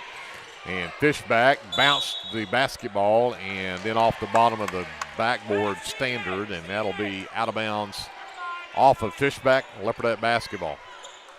McGowan gets the inbounds. Russell will spread the floor now and see if the Leopardettes can run off this final 2 minutes and hang on to that 15-point lead. Briley gives it to Cannon. I think every coach in the United States has a play called five out. And we all know what it is. Yeah. I used to have to tell the officials, though, that before the game I'd tell them I have a play called 5 out. I'm not calling timeout. So, and there's a nice try for Mallory Carter to come up with a steal, but she comes up with the foul instead. Her second, it's only the second team foul. 1:40 left. Ammons returns for Pauls Valley along with number 3. That is Ellison Rennie. Rennie, the 5'4" junior. McGowan gets the inbounds from Russell. Gives it right back to her on that right wing. She'll dribble up. We go to 1.5 minutes left in the ball game. McGowan stands with it over on that right wing. Hands it off to Russell. Russell trying to avoid the trap. Got it away to Leslie. Leslie skips it all the way back over to McGowan as the Leopardettes now just play keep away. Russell gets it back. Cannon gets trapped, gives it to McGowan. And McGowan double teamed and nearly lost the ball. They'll call the reach-in foul. Foul goes on number 13, Gracie Ammons, her second, team's third. 1:03 left in the ball game. Briley inbounds to Cannon. All the way down to McGowan in the right corner. Leopardettes will keep looking. They're double teaming, trapping the basketball. Somebody on that backside's been under the basket wide open several times. McGowan got away from everybody and sends it back up top to Leslie. Back over to McGowan on the right wing. Stands with it. We hit 35 seconds left, and Hamilton with the foul. Rachel Hamilton's second's the 4th team foul. Yeah, that's just 4. So one more before we shoot free throws, and you would think with just 36 seconds left there would be no need for that. Right. And the Leopardettes up by 15. You would hope. Briley will inbound. Gets it to McGowan if she can come up with it. She finally did. Triple teamed and then threw it away. Green drives all the way down, lost it out of bounds, and it'll be that is a 40-25 call. Yeah, that actually went off the foot of Green, but yeah. Rennie will inbound for the Lady Panthers on their own baseline down there. Carter turns around on Briley, backs her down, puts it off and in. Pretty nice move there from Carter because I thought Briley had pretty good defense right there. 40-27, Leopardettes by 13. Hernandez to Leslie, back to Cannon. They made that pass right there, and here comes Hernandez. I don't know how in the world where she came from. She was going so fast. Well, the Leopardettes will dribble it out, and they will pick up win number 11. Go to 11-3 on the season. 40-27, Leopardettes with the 13-point win. Pauls Valley will drop to 6-9 on the season. And the Leopardettes will be back in business on Monday at the over when they take the first time I think I can ever remember that we've ever been in the Grady County tournament. We'll talk about that more in just a minute. We'll send it back up to JD. We'll figure out our officially unofficial stats on this one and get you set up for the boys game right after this timeout on KBLP Live.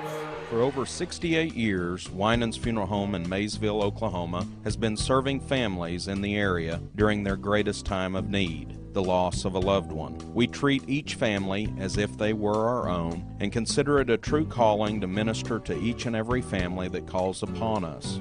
We don't take caring for your loved one and your family lightly. Your care is important to us. Call on us 24 hours a day, 7 days a week, where our staff can assist your family with immediate need with the loss of a loved one, pre-need arrangement planning, pre-need burial insurance, along with questions regarding funeral burial trust accounts, Veterans Administration, and Social Security benefits questions. Myself, John W. Williams, Teresa, and Claudia are well experienced in these areas and will be more than happy to assist you in any way we can. Winans Funeral Home in Maysville, where you are family.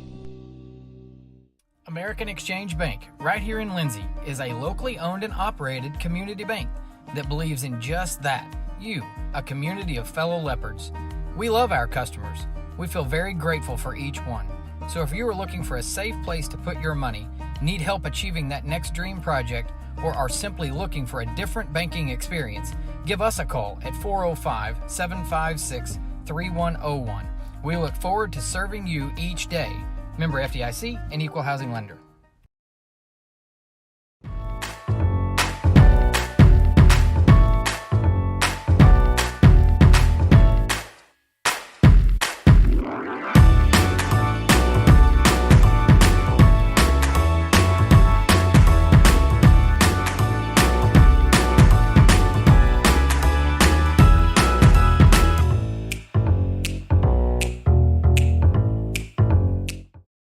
Caring for an aging parent or other loved one at home, it's important to know you're not alone.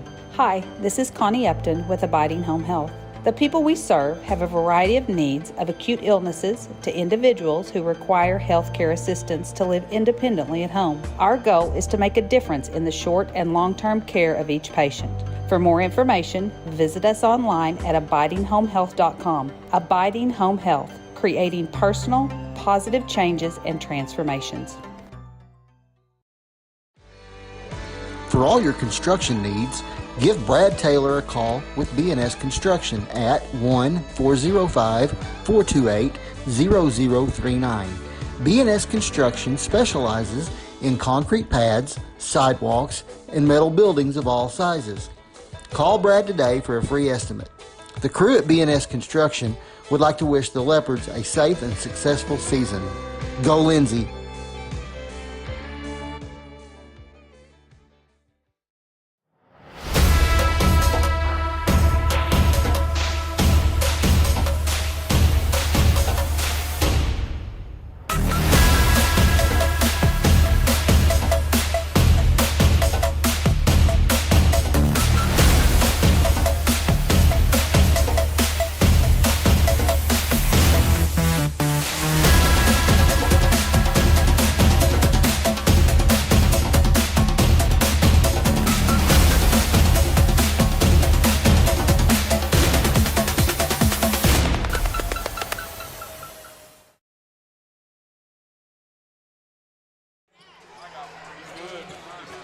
Welcome back to Leopard Arena as we get set for this matchup. Maddie only hit 1 3 in the first half. Cannon hit 3, so one of the threes for Maddie was off. Goes to Cannon. Gotcha. Okay. So, sorry, we are correcting ourselves here as we come back live to get you wrapped up for this one. It's a good thing we checked the books there. Yep. And now I've moved my sheet that I needed to give the stats from, and I can't find it. Let's talk about that one right there. Let's go for the Lady Panthers first of all, who finished again losing to the Leopardettes 40-27. 8 points from Mallory Carter leads the way for the Lady Panthers. 7 from Addie Green, and then 4 apiece from Hannah Raper and Maddie Fishback, and 2 apiece from Rachel Hamilton and Gracie Ammons. Pauls Valley goes 4 of 6 from the free throw line.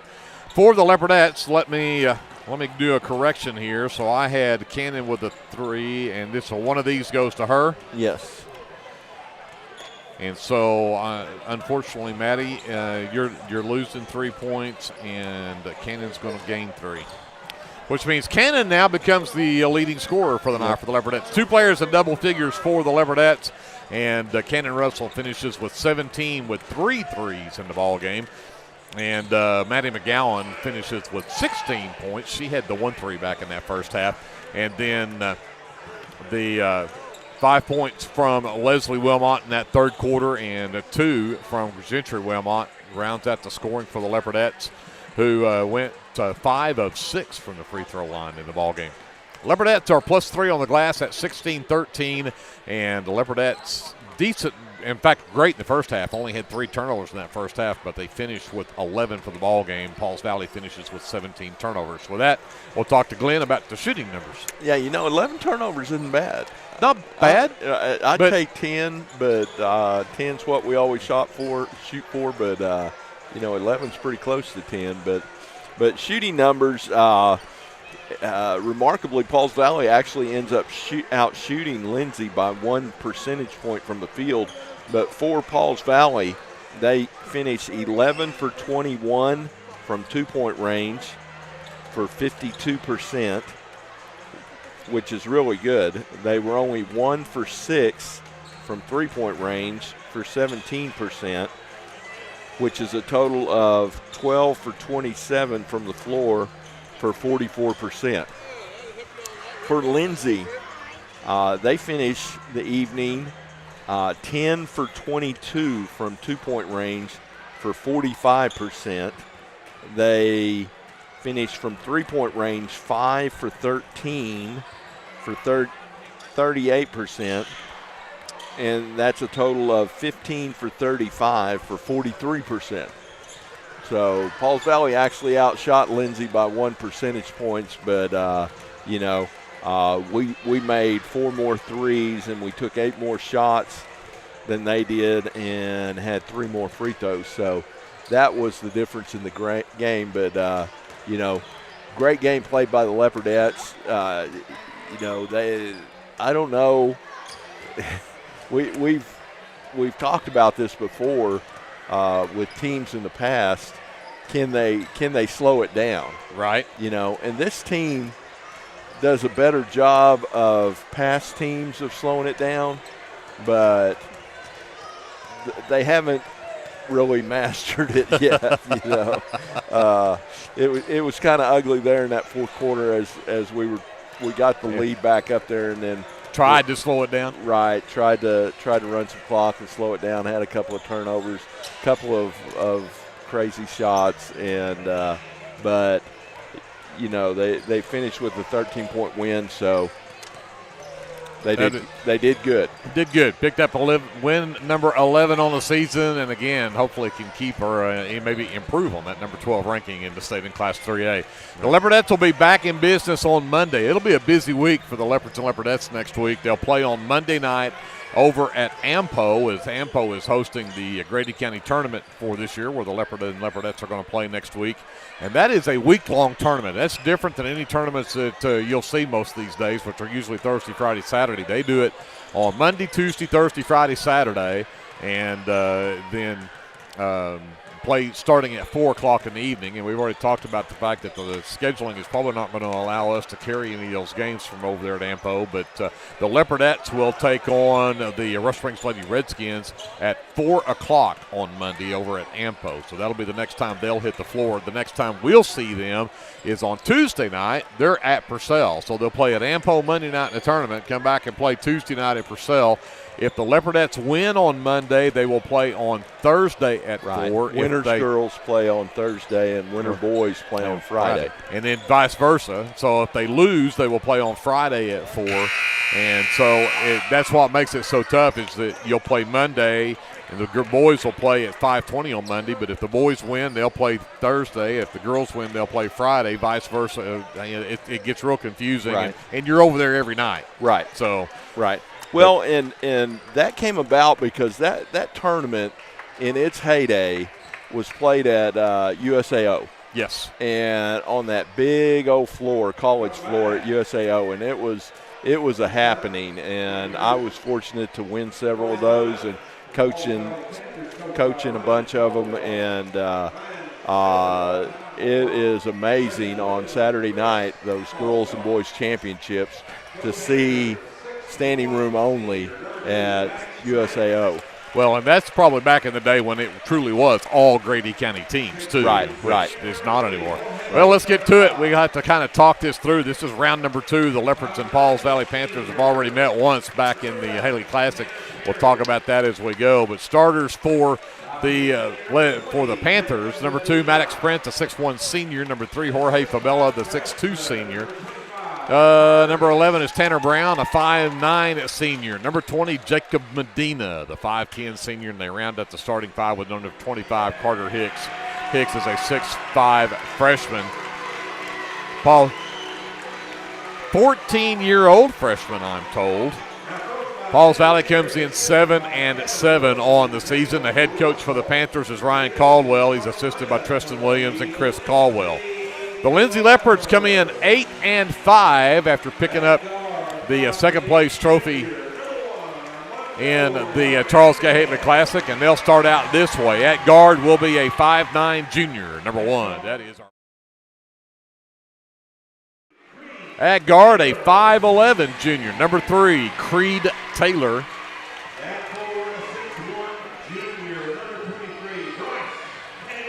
Number 23 is Bryce Cater. He is a 6'2 junior. Number 2 is a 6'1 sophomore. That is Isaac Cameron at the forward spot. And then we round out the starting 5 with the big man inside. Number 34, Gustavo Torres. Gus is a 6'3 junior. Head coach for the Leopards is Devin Terry. He's assisted by Gavin Wilson, my apologies, Gavin, and Jacob Russell.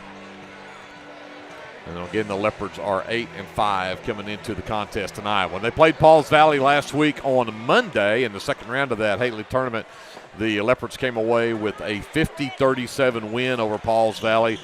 Held Jacob Medina to 12 points when he's typically averaging 20 or more. But Maddox Prince and Jacob Medina, Jorge Fabella, all those guys tough. And again, we mentioned before the girls' game, and I'll bring this up, I can't quote this as gospel, but the rumor I hear is that Jacob Medina, number 20 for Pauls Valley, just needs 20 points to reach 1,000 for his career. You know the Leopards would love to prevent that from happening against them. Carter will control the tip into the backcourt, and here comes Medina and the Panthers. Fabella gets it into the corner for Perry. Cater on the defense as they flip it back up top. Prince on the dribble against Taylor into the lane and just elevates and uses that 6'1 frame to put that one up and in. Yeah, you can't let him get that deep. He's so athletic and got some hops that you can't do anything once he gets that deep unless you foul him. Hard to beat a team twice. They'll end up meeting them 3 times before it's all over with, but it's always scary when you got to meet them twice this close together, and the Leopards are going to turn it over their first possession on offense. Yeah, trying to get it in there to Bryce Cater, who's got about a 6-inch size advantage. Medina gets it left wing. They go back inside to Fabella. Perry in the lane, dumps it down low to the big 6'5 freshman, and Hicks puts it up and in and draws the contact. Foul on Torres, his first here in the ball game, and Pauls Valley already asserting themselves here early as they've got a 4-0 lead and a chance to make it 5 if the freshman can knock down a free throw, and he does.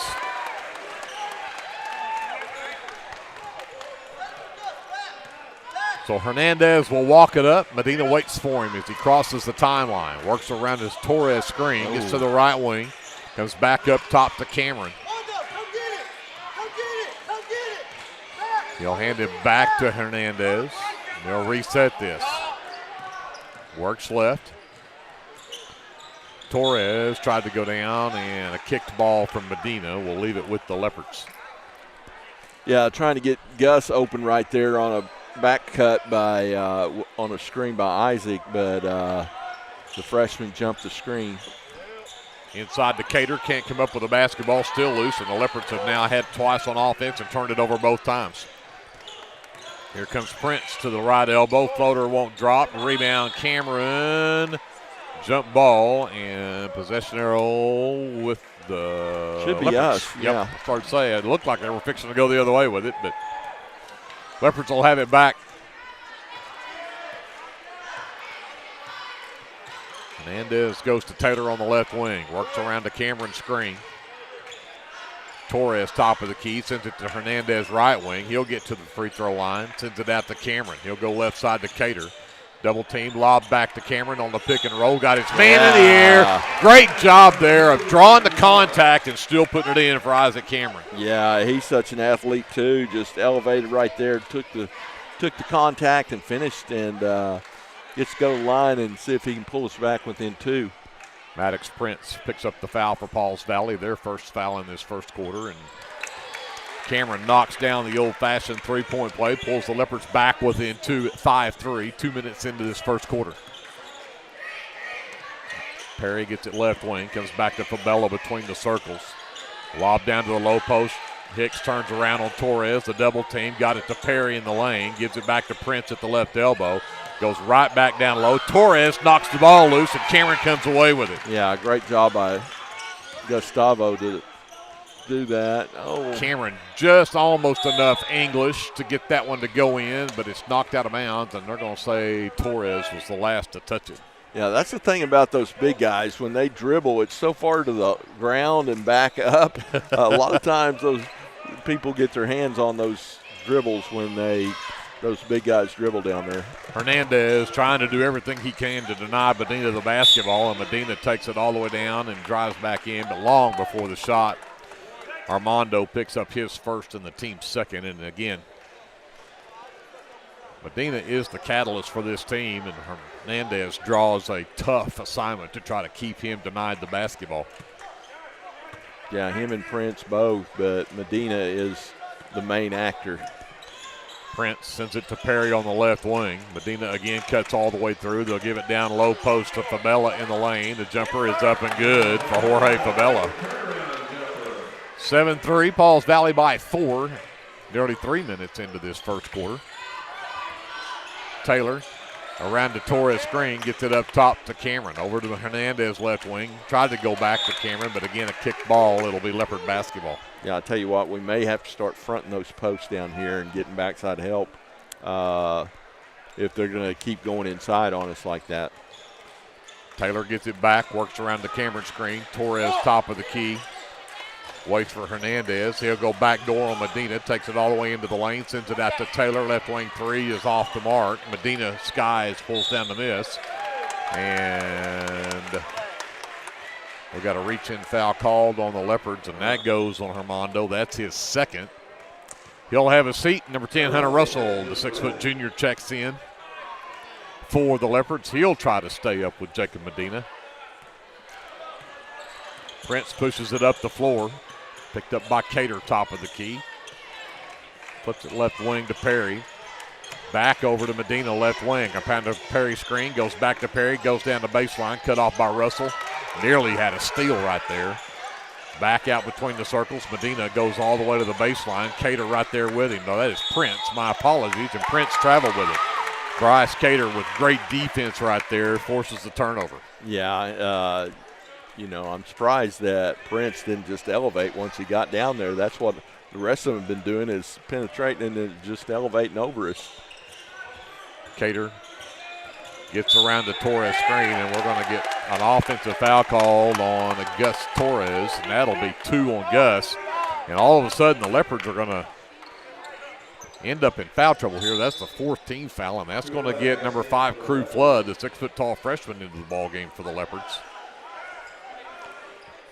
Torres is going to check out, so now you've got a 6'5" post player and a 6-foot-tall. We're going to a zone. And actually, they'll pull the 6'5" guy out. They're going to put Hicks out and bring in number 12, Brody Brown, a 5'10" sophomore.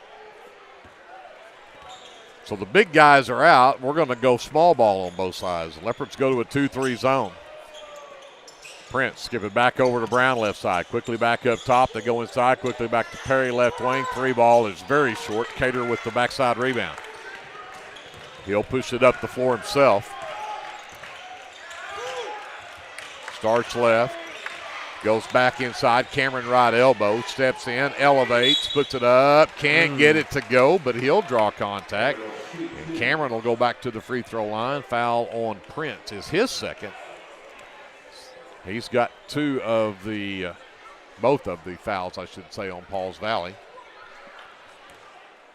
Leopards only have 3 points here in this first quarter, and they all belong to the man at the free throw line right now who's shooting 2 and knocks down the first to make it a 7-4 Pauls Valley lead. Prince will check out with those 2 fouls. Number 4, Zach Williams, the 5'11 senior, checks in.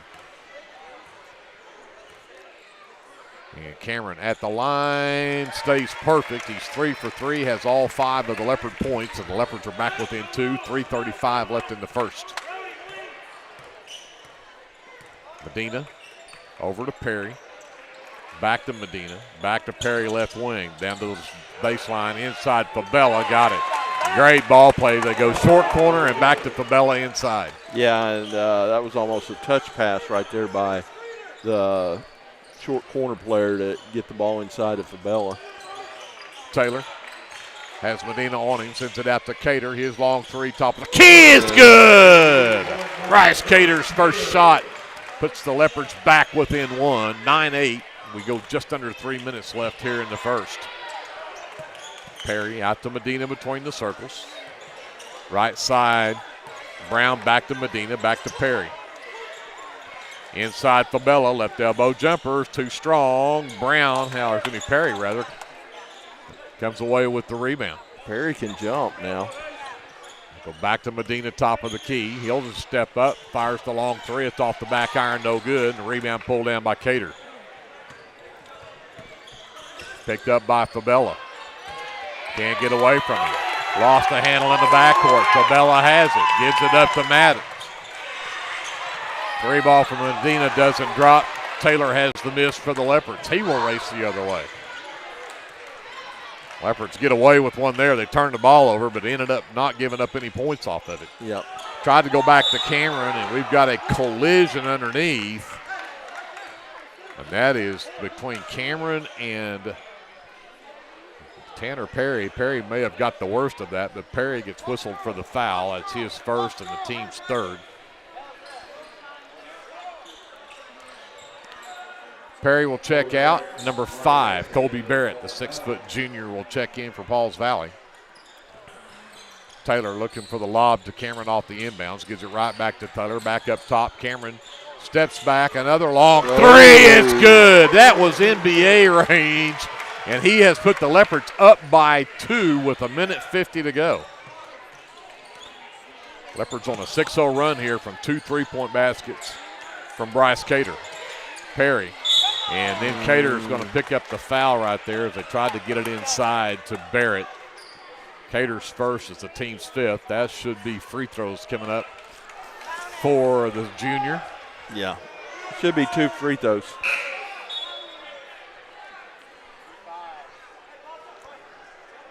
So Barrett heads to the free throw line. Yeah, that's the worst thing that could happen right there. The guy that's got the hot hand fouls, pick up his first foul, and then you put him on the free throw line too. So it's kind of a lose-lose for us.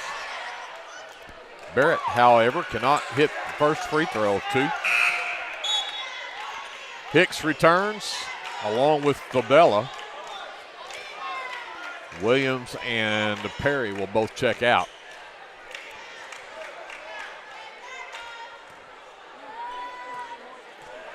Second free throw from Barrett is on the way. That one is also off the mark. Good job of Cameron blocking out, coming out with a rebound, and Taylor will push it up. A minute and a half to go. The Leopards are going to go to their spread. They're going to force Pauls Valley to try to come out and cover them. Cater, heat check. Not there, but the backside rebound for Flood. Cameron attacks, gets into the lane, nearly lost it, got it back out to Cater. He's going to try it again. Yeah. Third 3 in a row after a third of 4, I should say. 14-9, Leopards by 5. Leopards are on a 9-0 run right here on 3 3-point baskets from Bryce Cater. And then Cater tips the pass, forces turnover number 3 on Pauls Valley, and then throws it away as he tried to get it to Taylor at the other end of the floor. Yeah, a little anxious right there. Baseball pass down the floor and just overshot his mark. That's why he doesn't play quarterback. We approach 40 seconds left. Medina on the handle for Pauls Valley. Number 14 is Amari Jackson, who's in for Pauls Valley. He has the basketball. Yeah. Works around the screen from Fabella. They free him up for three, and it's short. Cater skies for a rebound, and I think they're going to get Hicks coming up over the back. Yeah, and I was going to say, I remember Jackson from the last game hitting some threes, so we might want to get out there on him, but he missed that one. Hicks first is the fourth team foul on Pauls Valley. 30 seconds left here. The Leopards will look to probably hold for a final shot here with a 5-point lead. Oh, nice move from Taylor. Tried to get it over to Flood, batted out of bounds. Not so sure he wouldn't have had a wide open layup. It just kept going. Yeah, that's what I was thinking. Yeah, he was he pretty much stopped himself right there. Inbounds comes to Cameron in the right corner. Up top for Flood. They screen to get Cater open on the right wing. That one way off the mark. Rebound tipped around, though. Flood comes out with it. The no-look pass underneath to Cameron goes up against the 6'5" freshman. And the reverse layup from Cameron up and good. Put a little English on it. Medina races the other way at the buzzer. He shoots an air ball, and with a half-second left on the clock, the Leopards look like they're going to get to the end of one with a 7-point lead, 16-9, which means they'll have finished that first quarter on a 11-0 run.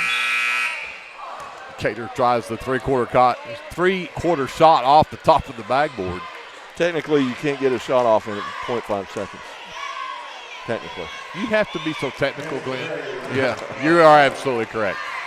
We'll send it back up to JD, a timeout, and it will be a Pauls Valley basketball for the second quarter. We'll come back after this. Leopard basketball is presented by the American Exchange Bank on KBLP Live. BC Factoring and Finance is a local, family-owned finance company. We assist small businesses with flexible and creative financing solutions to meet their cash flow needs. Call us to discuss ways we can help free up your time to focus on building your business. Visit us online at bcfactoring.com or give us a call at 405-259-2104. Go, Lindsay! Craving a taste of authentic Mexico right here in town? Head over to Casa 13. Order to go and settle in for all your Leopard action at home. Now serving breakfast Saturdays and Sundays. Come see us at 110 Southeast 4th Street. Go Leopards! So it's been the first, probably a minute and 50 seconds of this ball game was the Isaac Cameron show as he scored the first 7 for the Leopards. And then the final 9 was all Bryce Cater shooting threes, and the Leopards find themselves up by 7. Yeah, a nice little 11-0 run there to end the quarter to get the lead back pushed up to 7. But, hopefully Bryce can stay hot. Creed Taylor hasn't scored yet, and Creed's our leading scorer. So we'll see what happens there. Leopards stay in this 2-3 zone. Brown has it over into the left corner for Prince. Inside to Fabella. Back to Brown at the free throw line. Dumps it down to Hicks. Cameron, great anticipation right there as Hicks tried to come back across the lane to Fabella. Knocks it out of bounds. Yeah, and Isaac covering the corner and then had to jump in there real quick and knock that away. Lob the inbounds out to Brown on the wing. The no-look pass underneath the Hicks. Backs down Cater and then missed the shot short, and Cater came away with a rebound. Yeah. And another turnover from Cater, and tried to throw a baseball pass. And Taylor, if he can get it back, the Leopards finally do. One good turnover deserves another. That's right. Oh, nice move for Taylor. Got away from his man, reverses, goes out to Cater, left corner 3, no. And Cameron has the backside miss and then got stripped by Prince.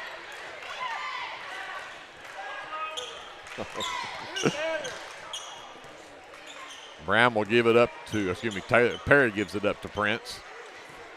Leopards again in that 2-3 zone. Fabella lobs down to Hicks, blocked from behind, and there was a rebound that would not go, or a putback that would not go from Brown, and Cameron came away with the miss, and we have a timeout on the floor. 6:49 left. We've got a 30-second timeout. We'll take it with them and come back after this. This is Leopard basketball presented by the American Exchange Bank on KBLP Live.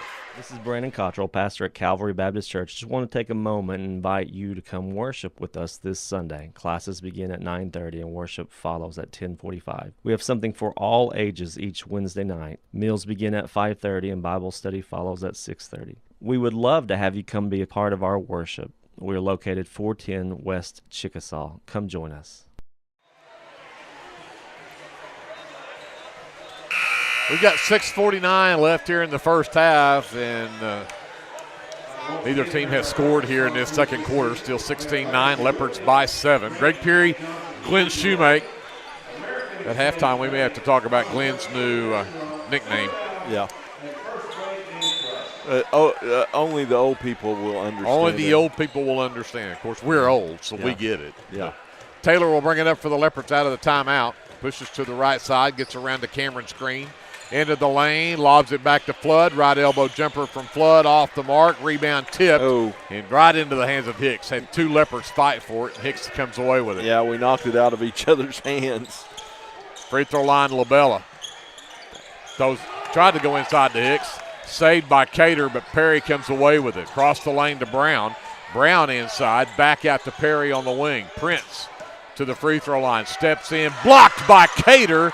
Loose ball in the lane, and Cater comes away with it. Ahead to Taylor. Taylor will circle back out and dribble it off of his foot out of bounds. I thought he dribbled it off of a Pauls Valley Panther, but apparently I was wrong. Flood checks out. Looked like he was a little gimpy headed out. Russell is back in for the Leopards along with number 32, Dutton Taylor, who's checked in for the first time for the Leopards. Out in the corner, Medina, and out of bounds. Oh, they're going to call a foul on Dutton Taylor. Taylor's first. It's the first on the Leopards here in the second quarter.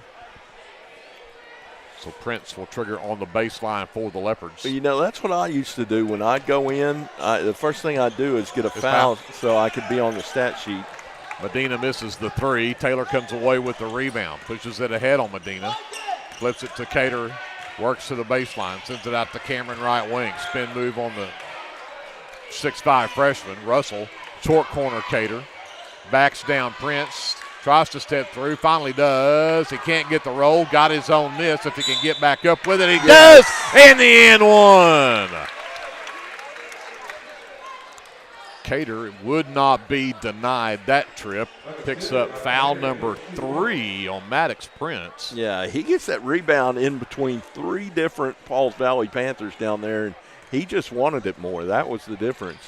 And way off on the free throw, but Taylor tips the rebound. Cameron comes away with it. Russell will send it over to Taylor. The Leopards with another chance with an 18-9 lead.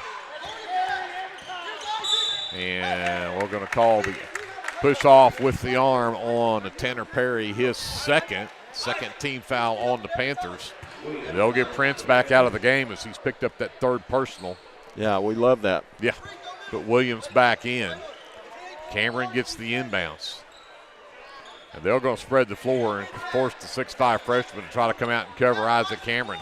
Cameron takes him down, throws it across the lane for Taylor, and Taylor couldn't handle the pass. That was the perfect play call right there if Taylor could have just caught it. Yep.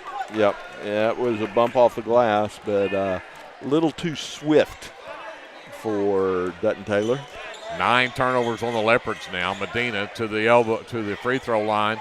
Fabella down to the big 6'5 Carter Hicks, and he knocks it in. Yeah, that's tough to stop. Back to a 7-point Leopard lead, 4:40 left here in the first half. Taylor back out to Cameron on the left wing. Slips and falls down, but manages to get it flipped over to Russell when he did. Taylor takes Perry all the way to the rack. Got it. Do they call it? Or do they call it on the – they're going to wave it off on the drive. But that's number 3 on Tanner Perry. So now you've got 2 of the Panthers starters with 3 fouls on them. And that'll bring in Colby Barrett. And Perry will sit. It's just the 3rd team foul on Pauls Valley, so no free throws for the Leopards yet. Cameron, fakes it, takes it right at the freshman who got rejected, and that was a lot of contact, no whistle right there. Yeah, he had him hit his arm, not the ball. And Hicks blew that shot, but the backside rebound pulled down by Williams and then knocked out of bounds by Russell. Not so sure that Hicks didn't lose that one going up, but it was way off when he went up with it. Williams to inbounds. Underneath, double teamed, and they're going to call Dutton Taylor with another push underneath. Dutton's second is the second team foul. Well, I usually wouldn't get my second foul on this. I just fouled once. Oh, Cameron played it perfectly, stepped right in front of Hicks and picked off the pass. Yeah, they're looking for Hicks against this zone, and Isaac, great anticipation there. Russell gives it up to Cameron. Cameron drives down, takes it inside, gets tied up. Are they going to call the jump ball? They will, but it'll be Leopard basketball. Gus Torres will return for the Leopards. Taylor takes out, and that is a Dutton Taylor that checks out. Cater inbounds, gets it to Cameron in the corner, right back inside to Cater, and we're going to get a reach-around foul called. And they're going to call that on Jorge Fabella, his first, team's fourth. So Taylor will inbound again for the Leopards. Looking for cutters inside. Finally, they lob it up top to Cameron. Got around his man into the lane. Taylor wide open three. Got it! 21-11. Leopards by 10. We were waiting on Creed to get going. Yep. Fabella left elbow. They just let him shoot it and missed it, but the long rebound comes down to Williams. Medina flips it back to Fabella. Back to Hicks down low, right up against Torres and put it in. Again, not much you can do with that without fouling him. Yeah, you're going to have to start fronting that big guy. 21-13 Leopards as we approach 3 minutes left to go here in the half. Taylor goes around the Cameron screen. Cameron's got to be careful there, nearly a moving screen right there. Cater gets it high on that right side. Fabella. And back behind a Torres screen. Cater left that one short. Hicks with the miss. Quickly the other way. Fabella gets a wide open look at three. It's an air ball, but Hicks is on the backside, gets the miss. That doesn't go. Barrett's shot blocked by Torres. Yeah, playing big right there. So Leopards get it back with that 8-point lead, 2:25 left. Cameron, right elbow, sends it down to Torres. Takes it inside and traveled with it. 10 turnovers on the Leopards here in the first half as Hicks is going to check out. Nope, he's not. Barrett will check out. Williams returns for the Panthers. Medina will push it up. Brown to Medina, top of the key. Sends it left side to Williams.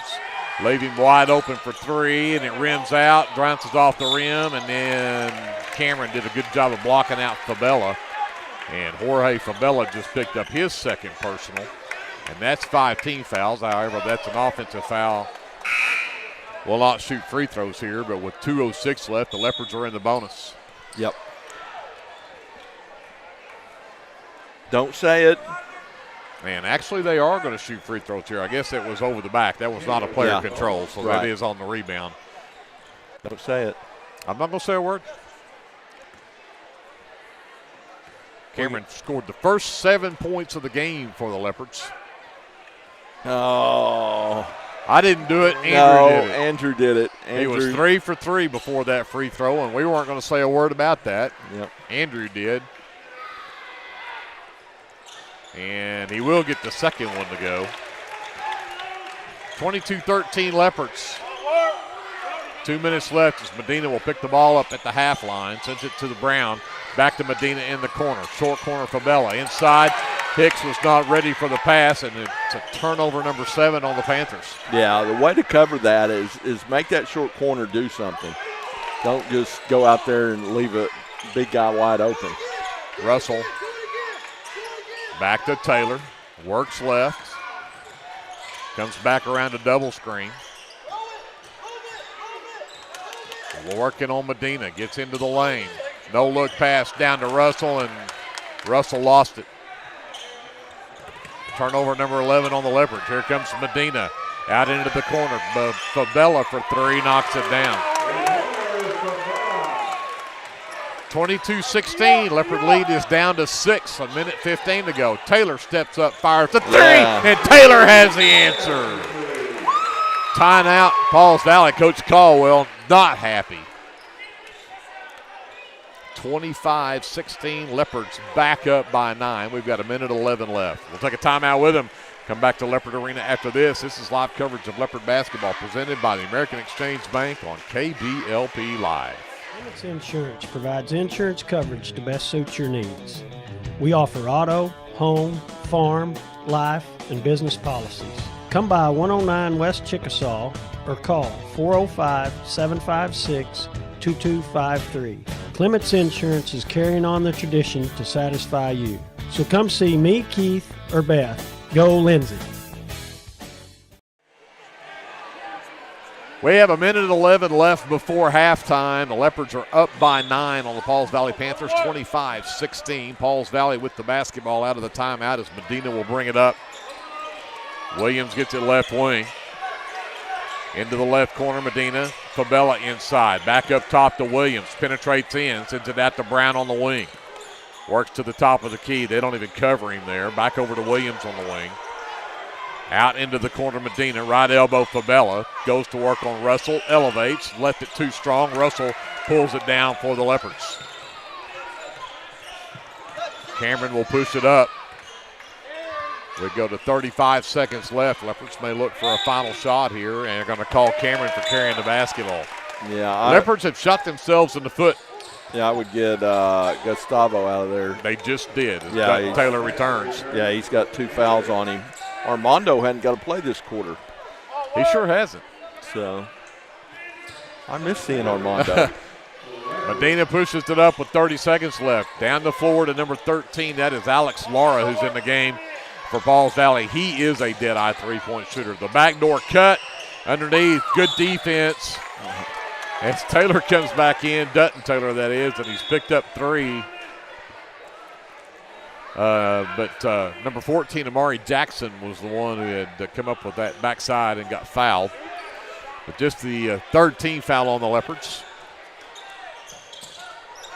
Inbounds Medina back inside, and Cameron. That was a cheap one. Cameron knows you can't put 2 hands there, and that's just his first and only the 4th team foul. So, again, got to be smart here. Don't want to get him into the bonus late. Again, inside to Fabella. Turns around. Jumper too strong, and Cameron fights for that rebound.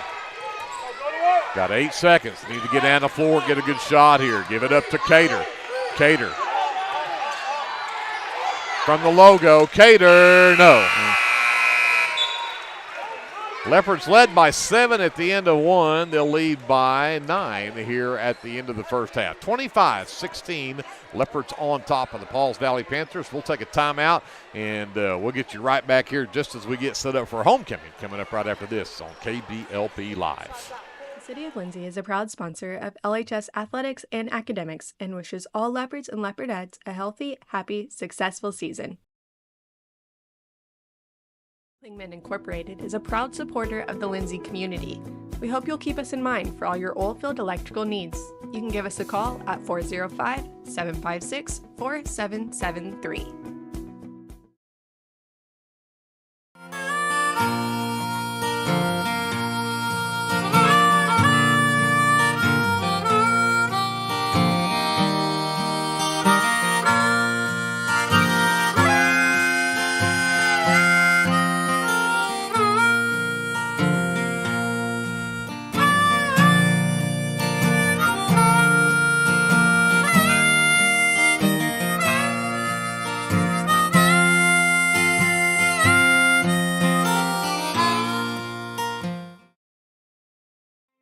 Legends Pub House and Venue is your one-stop shop for good food and good entertainment. Come see us in Chickasha and stay tuned to our website for all of our upcoming events and shows.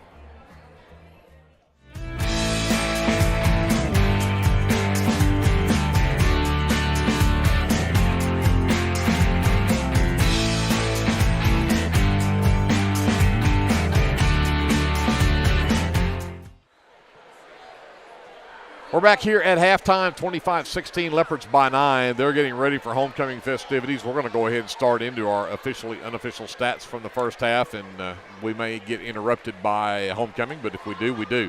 Let's look at Pauls Valley first, and they are led by two players that have 7 apiece. That is Carter Hicks and Jorge Fabella, and then 2 from Maddox Prince. That's all the scoring for Pauls Valley. They were just 1 of 3 from the free throw line. And again, we are going to get interrupted here. We'll send it over to PA announcer Doyle Gredeman for the 2025 homecoming festivities.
My name is Maricela Hernandez, and I am a 16-year-old sophomore daughter of Erica and Ana Frey Hernandez.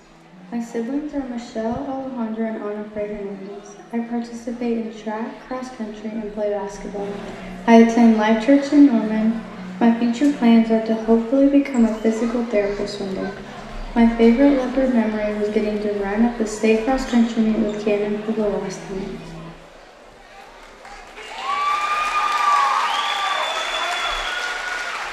My name is Armando Hernandez. I'm the 18-year-old junior of Maria Sanchez and Guillermo Hernandez Sr. I have two younger siblings, Guillermo Hernandez Jr. and Camila Hernandez. I participate in track and basketball. I attend St. Peter's Catholic Church and I am a member of NHS. My future plans are to go to college and study meteorology and become a storm chaser, and one day buy a blacked out C7 Corvette. My favorite memory is going to state my freshman year with Gustavo, Bryce, and Creed.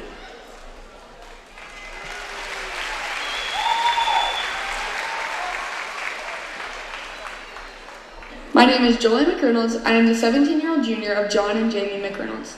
I have an older sister, JC, and a younger brother, Jackson. I participate in basketball at Lindsay and attend First Baptist Church of Lindsay. My future plans are to go to college to become a physical therapist. My favorite memory was making it to the second day of area my sophomore year.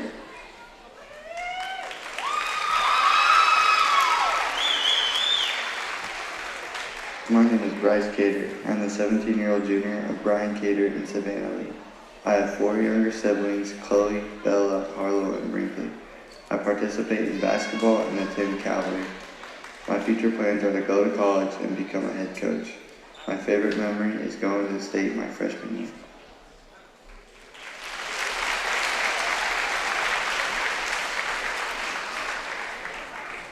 Hi, my name is Cameron Russell. I am the 18-year-old senior of Ryan and Mandy Russell. I have one older brother, Carter Russell. I participate in cross country, basketball, and track. I am a member of NHS and First Baptist Church of Lindsay. My future plans are to run cross country and track at SWASU and become a nurse. My favorite Leopard memory is making it to the second day of area my junior year and being in homecoming with my Sauce Queens.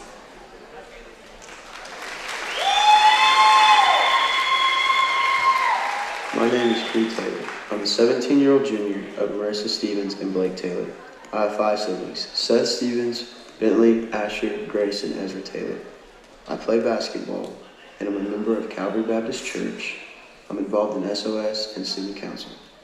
My future plans are to go play college basketball, become a head coach, and get married and have some kids. My favorite Leopard memory is making it to state my freshman year.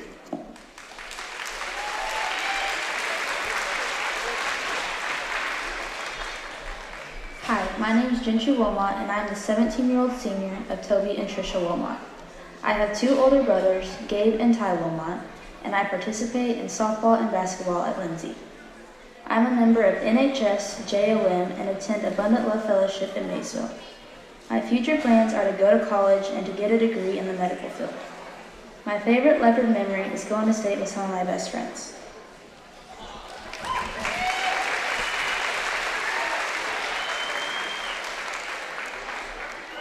My name is Hunter Russell. I'm the 17-year-old junior of Riley and Stephanie Russell. I have a younger sister, Hallie Russell. I play basketball and I'm involved in FCA and FFA. I attend First Baptist Church, Lindsay. My future plans are to go to college and become an Oklahoma Highway Patrol. My favorite Leopard memory is going to OSU camp with Bryce and Creed.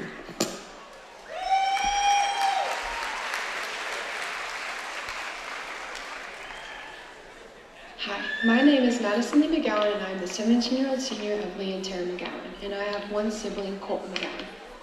I participate in fast pitch and slow pitch softball and basketball, and I am a member of NHS, FFA, 4-H, SOS, and Gifted and Talented, and I attend youth at FBC. My future plans after high school is to attend Austin College to play softball and earn my master's degree in education. My favorite Leopardette memory is when we made it to state for the first time my sophomore year and our student section sang the national anthem.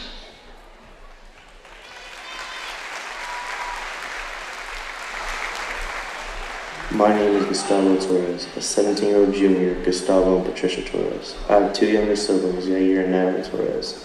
I play football and basketball. My future plans is to finish HVAC, get a good job, and one day have my own business. My favorite memory is playing football with the boys.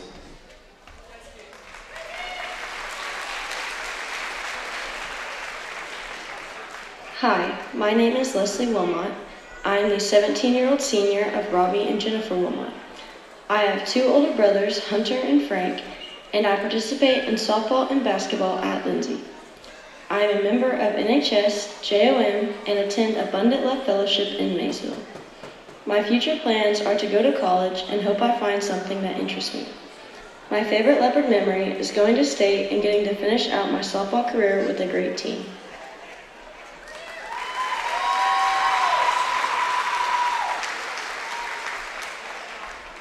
My name is Maverick Dodson.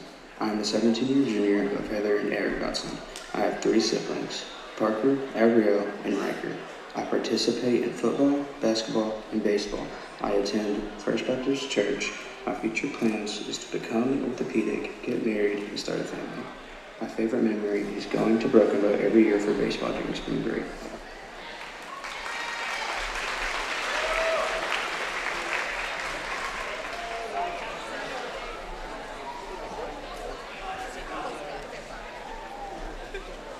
All right, ladies and gentlemen, your 2025 homecoming court.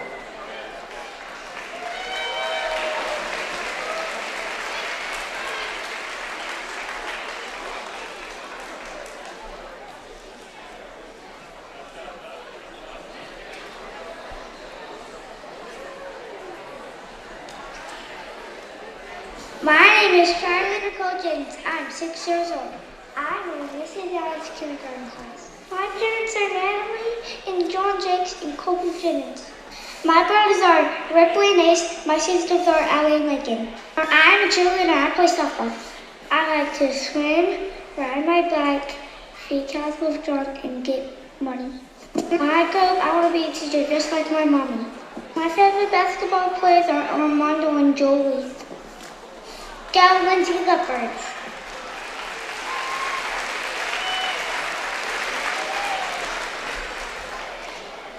My name is Hayes Carter Gibson. My name is Hendrix Lee Gibson. Mom and Dad is Darren and Sadie Gibson. Our brothers are Keegan and Jaden and Bryden. We are missing. We play basketball and baseball. My favorite leopardess is Leslie and Maddie. My favorite leopard is Keegan. When I get older, I want to play NBA basketball. When I get older, I want to play NFL football. Go Lindsay!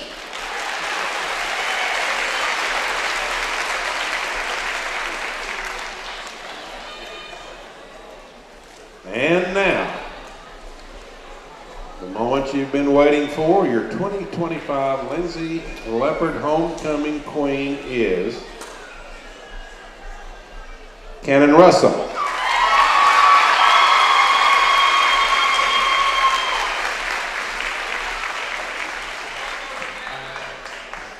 All right, Creed, please crown our queen.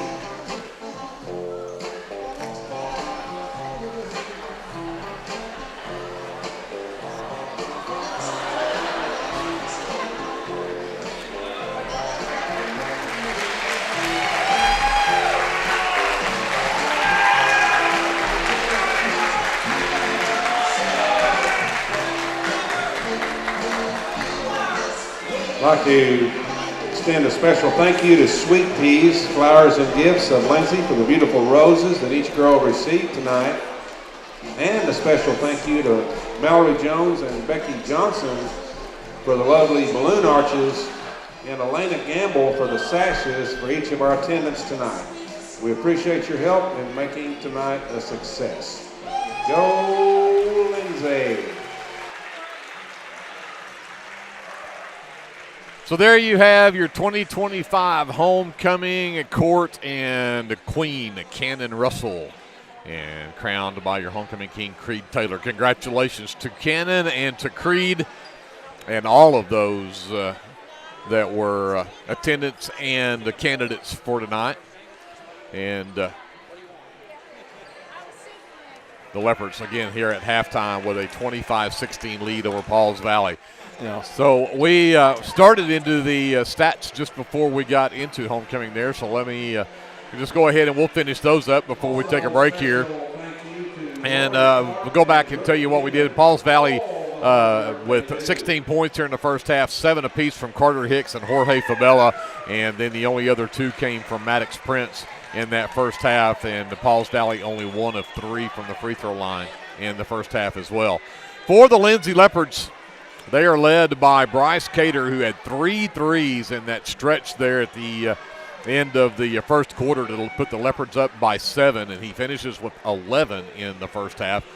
8 points from Isaac Cameron. He scored the first 7 of the game for the Leopards, and he's the only one that shot any Leopard free throws as well. He was 4 of 5 from the free throw line for his 8 points, and then 2 threes in that second quarter, big threes from Creed Taylor for his 6 points. So the Leopards with 5 threes for 15 of their 25 points here in the first half. That is huge. And the Leopards, again, 4 of 5 from the stripe with Isaac Cameron shooting all of those. The Leopards are +6 on the glass. They out-rebound Pauls Valley 14-8 in the first half. And then the Leopards' number that we aren't going to like, I know for sure, is they had 12 turnovers in that first half. A bunch of them self-inflicted, not really forced. And so we'll see if they can clean that up here in the second half. Pauls Valley did have 7 turnovers of their own.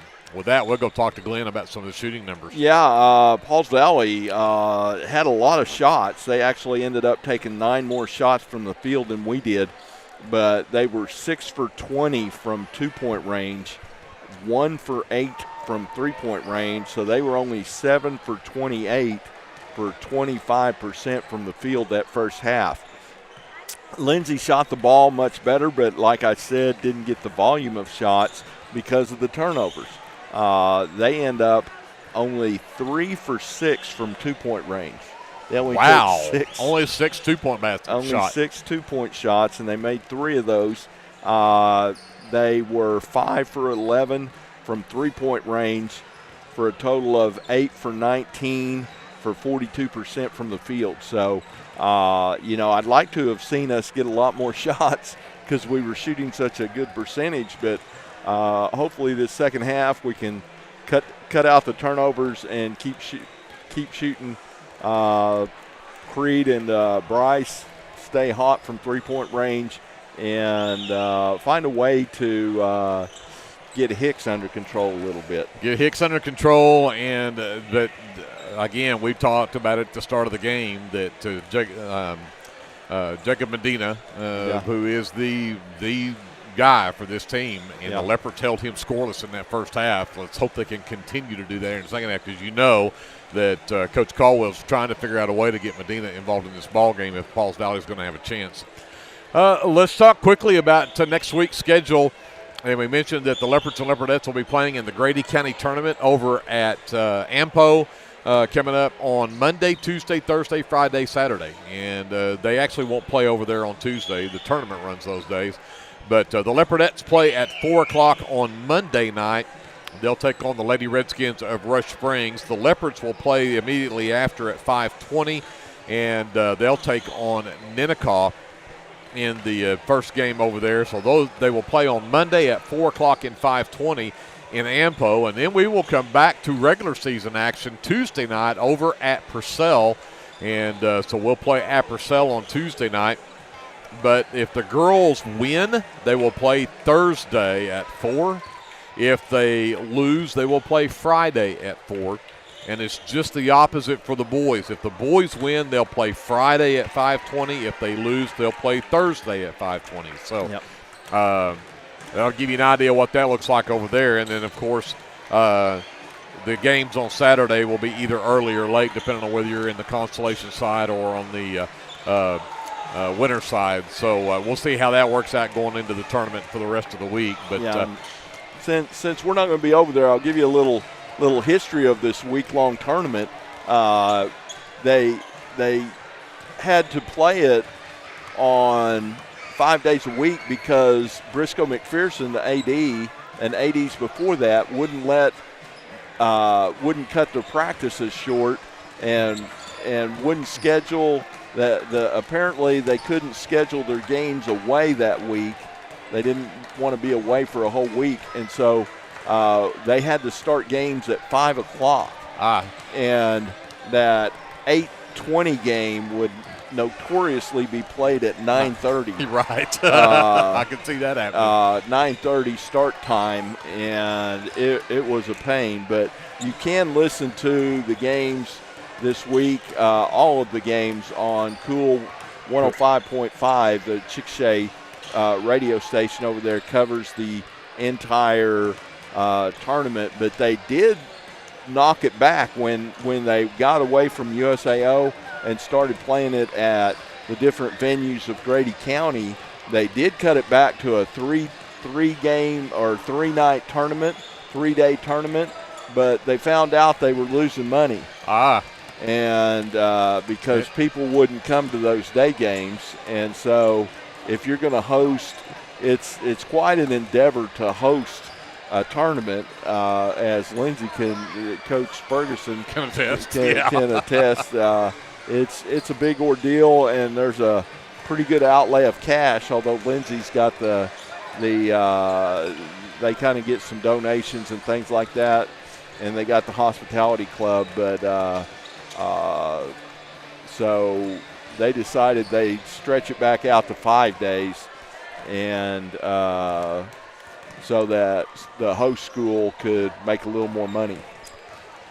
Well, before we get out of time here, I want to make sure I bring this up too, because I found this article, and a huge congratulations we need to give to a Lindsay High School senior.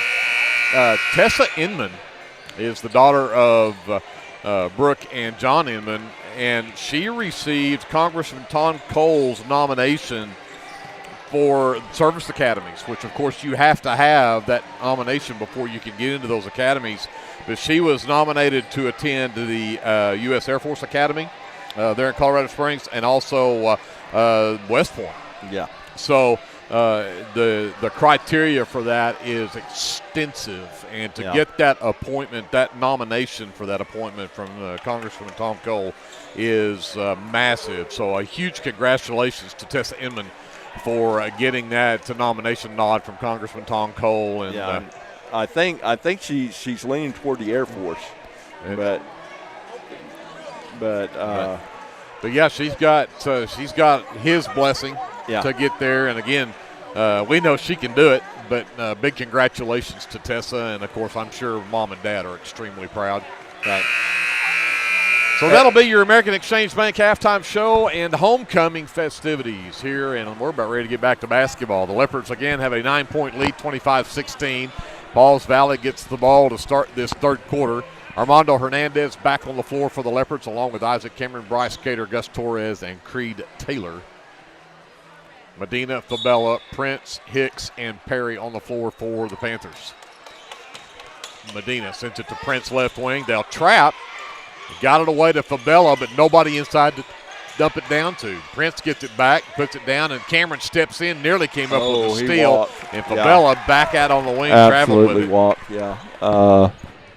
kind of thought about it and took a step, and then took another step and dribbled. So start off with a turnover for Pauls Valley. Let's see if we can extend this lead right here. Hernandez works left, works around to Torres screen, gets to the top of the key. The lob on the backside to Torres pass was tipped by Fabella. And I thought Torres might have touched that too, but they're going to say no. It'll stay with the Leopards. Torres has got a grin on his face like maybe he did. So, yeah. Taylor inbounds. Cameron right back to Taylor. 3-ball on the way is good. Creed picks up right where he left off, and the Leopards are up by 12. Medina in the backcourt. Gets it back, goes baseline. The floater up, too strong. Rebound tipped and finally tipped out of bounds. Should have been off of Fabella. It is Leopard basketball. Yeah, forcing him into a tough shot right there. You know, that's a running 6-foot, 8-foot floater that doesn't even draw rim. So doing a good job on Medina so far. Cater gets it left wing. He'll work around the Torres screen. He gets a wide open look at three. Knocks it down. Fourth three of the game for Cater. 31-16 Leopards. Timeout Pauls Valley as the Leopards have opened up a 15-point lead, their biggest of the game. I think there's a reason we took 11 threes and only 6 twos in the first half. Probably so. We're pretty good at threes. We're pretty good at threes. Take a timeout. We'll come back after this. This is Leopard Basketball presented by the American Exchange Bank on KBLP Live. Hey friends, Danny Daniels here. I wanted to take a moment and let you know about a very helpful service that I provide for you and your family in our community. I own and operate Danny Daniels Pest Services, and I would like to ask you to call me the next time you have a need or desire for effective, safe, and affordable pest services. If you have spiders, roaches, ants, fleas, ticks, scorpions, crickets, whatever, I can help. Give me a call at 405-428-3833. That's 405-428-3833. I'd be glad to help. Whether you want to promote your business or unite your team, depend on Design It. Locally owned and operated, we are dedicated to offering the service you need to give you the results you deserve. We are committed to providing you with custom screen printing, embroidery, custom graphic designs, logo designs, and we have a creative arts department and an in-house artist who can take your idea and give it our professional touch with custom art services. Contact us today. 2 straight three-point baskets by the Leopards. They've extended their lead to 15 and started on a 6-0 run to start this third quarter. They've got a 15-point lead. Fabella double team gets it away to Prince. Into the lane, and Gus Torres will pick up foul number 3 on a hand check. Yeah, Gus. Stay down there by the basket, Gus. 3-point from the right corner is up and good from Tanner Perry. He's got an answer. That's his first basket of the game. 31-19, Leopard lead at 12, and Cater travels with it. And so the Leopards come out with 2 straight threes, and then we give up a 3 and a turnover. Let's hope that this isn't trending the other direction now. Prince will bring it up for the Panthers. Perry gets it right wing. Works across the top of the key. The backdoor cut was tipped away from Medina. Yeah, great job by Armando Hernandez right there, tipping that pass, and Leopards come up with possession. Hernandez, top of the key. Takes it all the way down, sends it underneath the Torres. He goes up against the 6'5" and left it short. Hernandez fights for loose ball. Torres dives on the floor. And did we get a timeout or a jump ball? Jump ball. Jump ball. Leopards will keep it anyway. I tell you what, that was in question until Torres dove right in the middle of everybody and took it. Like he was diving on a loose football down there. Yeah. So Taylor under his own basket, inbounds to Cameron. Fakes the handoff to him, tries to go inside, and he's cut off by Perry. Torres gets it back to Cameron on the wing. Comes to set the screen. Goes around it. Cameron out to Cater, turns down to 3, and he sidestepped and traveled with it. And it was an air ball shot. I don't know if that was because he heard the whistle just as he let go of it or if it would have been an air ball anyway. But Prince again will bring it up.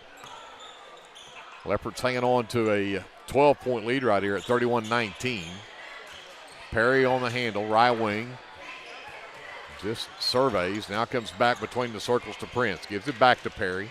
Back up top to Fabella. Left wing Prince. No, they got Hicks coming across the lane. Torres behind him, and Hicks got an easy one. Yeah, Medina. Smart move by Pauls Valley, using Medina as a screener right there, knowing that they're not going to come off of Medina. Well, third turnover as Hernandez whistled for carrying the basketball. 5:12 left in the third. The lead back down to 10 after the Leopards had grown it to 15 at 31-16. And 5 quick ones here from Pauls Valley. Prince gets it in the backcourt. Cater waits for him top of the key. Sent it to Perry right wing. Back up top to Fabella. Back over to Perry. Medina struts to the top of the key. Sends it over left side. Three-pointer off the top of the backboard, no good. Cameron claims it for the Leopards. Over to Cater, right wing. Catch, fire three from Cater, and it's good. Holy cow, I don't know. He didn't have that ball in his hand a tenth of a second before he let go of it. Yeah. 5 threes in the game now for Cater. Back to a 13-point Leopard lead. Medina got away from Hernandez. Medina sends it back up top to Prince. Perry.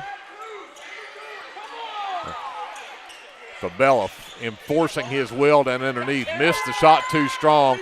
Perry's turnaround jumper won't go either. Fabella ends up with it again.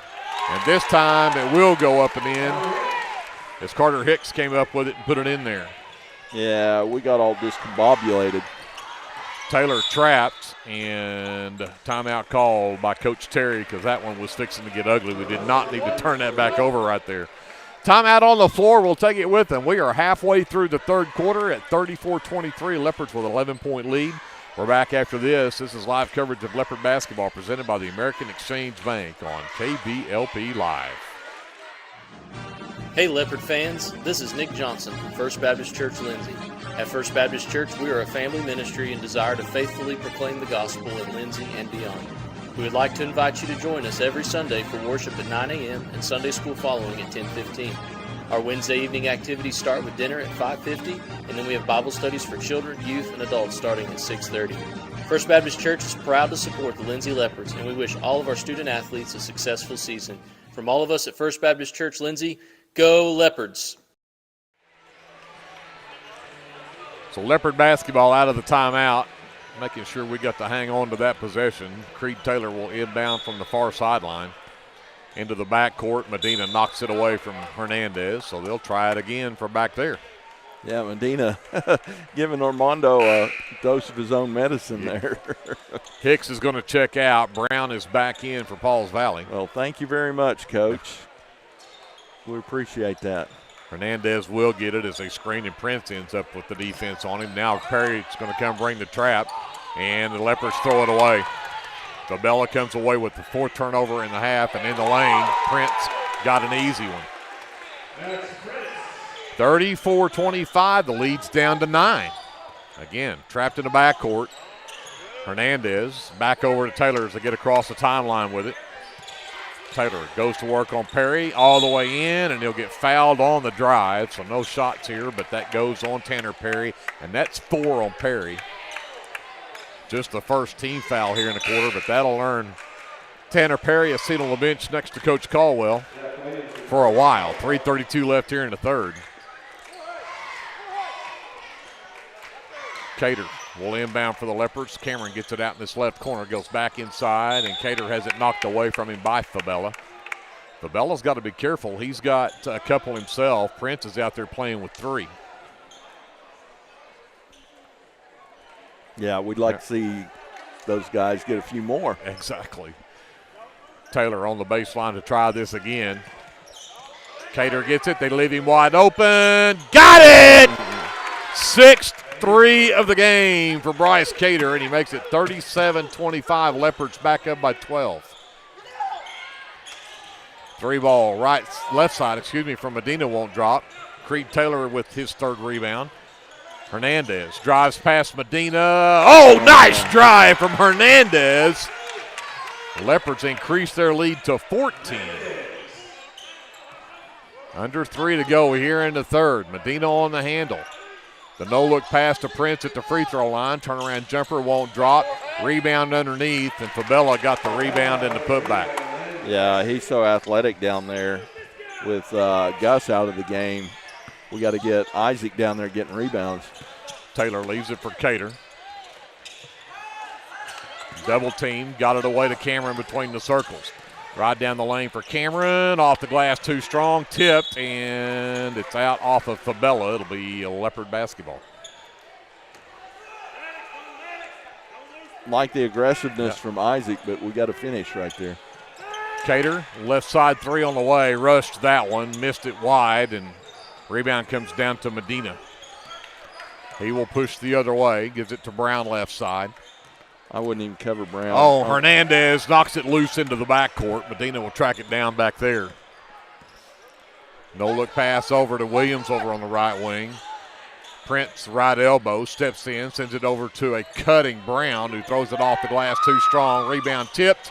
And Hernandez, if he could ever get it, Taylor finally does. And then Taylor turns it over. Brown's runner doesn't drop. He and Prince both had it, but Brown finally ends up getting the basket. 10-point Leopard lead, 39-29, a minute 35 left here in the third. Taylor nearly lost it again, and all kinds of contact right there, and Prince came up with it, but the official says he's on the baseline. They grabbed his arm. Yeah, he did. So, number 5, Crew Flood checks back in for the Leopards. Taylor will get a breather. Brown checks out for Pauls Valley as Colby Barrett is back in, number 5. And now Cater will trigger on the baseline for the Leopards. Cameron gets it to Cater on the wing. Flood out near the logo. Drives right, lost it. Hernandez ends up with it in the corner. Spin move Hernandez out to Flood. Got around him, back inside Hernandez, lost the handle. Flips it back inside Cameron. No, but a foul coming on Panthers, and it will be more free throws for Isaac Cameron. And it goes on Colby Barrett, number 5. His first will be the second team foul in the quarter. But Isaac Cameron, who's been the only Leopard who has shot free throws tonight. That's incorrect. Bryce took one in the second quarter. Oh, I missed that one. Cameron knocks down the first free throw. Puts the Leopards back up by 11 at 40-29. We've got a minute 10 left in the third. Medina is going to check out as Amari Jackson checks in for Pauls Valley. Cameron's second one on the way. That one is good. Yeah, he shot 7 of our 8, so. 41-29 Leopards. Cameron's in double figures with 10. Barrett back up top to Prince. Underneath, Tabella against Cameron. Jumper won't drop. Good rebound underneath and put back up and good. And I had an official right in the way. Was that Prince? That was Prince. 41-31, 10-point game, and we'll get a foul called on Jackson, trying to get the ball away from Hernandez. Jackson's first is the third team foul on the Panthers. 40 seconds left here. Williams chases Hernandez up the. Here comes the trap. He'll go the other way. Hernandez has to knocked away from behind. Cameron got it, and timeout called by Coach Terry. 30 seconds left in the quarter, but a full timeout. Let's take it with them. We'll come back after this. Leopard basketball is presented by the American Exchange Bank here on your sports leader, KBLP Live. For all your tax services, contact Grant and Katie Johnson, CPA. Grant and Katie are certified public accountants that provide full-service accounting, bookkeeping, payroll, and tax services. With 2 offices, one located at 600 Southeast 4th Street in Lindsay, Oklahoma, and another at 313 North Walnut in Pauls Valley, Grant and Katie are ready to meet your CPA needs. Give Grant or Katie a call at 405-238-2727 and set up your appointment today. Hey there, this is Trace Adams with Hassler Hot Oil Service. We are family owned and operated with over 25 years experience. I am a 4th generation Lindsay Leopard, and we proudly support Lindsay Leopards and Leopardettes athletically and academically in all their endeavors. Call my dad, Greg Adams, at 405-756-6075 for all of your hot oiler needs. Again, that's 405-756-6075. Go, Lindsay! Michael Holden's got the chicken dance going here as the Leopards will have the ball out of the timeout. 30 seconds left here in the third quarter. They lead by 10. Back him up. Oh, Cameron does finally get a hold of it. Looks to drive in, gets it to Flood. Flood over to Cater on the right wing.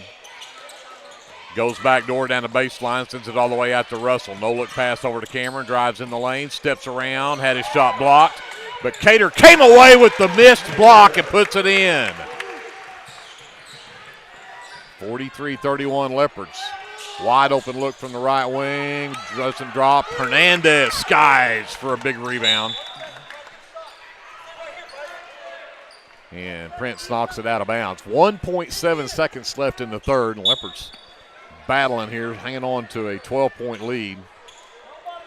Lara checks back in. Fabella will check out. Cater, 1 second. Heave off the backboard and no, but the Leopards led by, 15 at the end of the first half. They'll lead by 12 here at the end of three. No, we were up 9. 9, you're right. At halftime. I was looking back at our big lead that we had in that quarter. Yeah. But 43-31 Leopards by 12 here at the end of three. We'll be back after this timeout on KBLP Live. American Exchange Bank, right here in Lindsay, is a locally owned and operated community bank that believes in just that, you, a community of fellow Leopards. We love our customers. We feel very grateful for each one. So if you are looking for a safe place to put your money, need help achieving that next dream project, or are simply looking for a different banking experience, give us a call at 405-756-3101. We look forward to serving you each day. Member FDIC and Equal Housing Lender. Get your game day, or any day, off to a great start with Hot Mess Coffee at 213 South Main in Lindsay. Hot Mess Coffee Co. offers coffees, lattes, teas, and other tasty beverages, plus great food, too. Good luck to the Lindsay Leopards from Hot Mess Coffee Co. and Java House Realty at 213 South Main in Lindsay. Pauls Valley to have the ball to start the fourth quarter, but the Leopards have a 12-point lead. It has been a battle. Pauls Valley was refusing to go away, and this will be a battle for the final 8 minutes of this one. Medina, Fabella, Prince, Perry, and the big 6'5" Hicks back in the ball game for Pauls Valley. Hernandez, Russell, Taylor, Torres, and Cameron on the floor for the Leopards. Leopards stay in that zone. Medina lobs inside to Prince. Prince takes it behind the screen from Hicks. Can't finish it. Torres pulls down the miss. Hernandez works left. Comes back right around the Torres screen. Comes back to Taylor. Left side three on the Taylor. Yes. It's good! Fourth three of the game for Creed Taylor. 46-31 Leopards. I believe that'll match their biggest lead of the game of 15. Up top, Medina. Touch pass to Fabella. Perry right wing three. Skips across, no good. And, Russell's got to grab that. He let Hicks save it in bounds over there. All the way to the right side to Fabella. Got around everybody. The jumper in the lane from 6 feet is up and good for Jorge Fabella. He's so good right there around the basket like that. Trap Hernandez in the backcourt, got it away to Cameron. Cameron takes it right down Main Street, lays it up and draws the contact. Isaac Cameron is a man on a mission tonight. Yeah, he's not afraid of that 6'5" guy. So count the basket. And Hicks picks up just his second personal foul, and only the first foul here in the fourth quarter. But it puts the Leopards up by 15 again at 48-33 and knocks that one down to make it 49-33. And the biggest lead of the game for the Leopards of 16 with 6:50 to go. Yeah. I just don't understand why they keep taking Hicks out. I mean, he's got 2 fouls. Leave him in there. I mean, if I'm Pauls Valley's coach. Fabella to Prince in the lane. Rejected from behind by Torres, but out of bounds.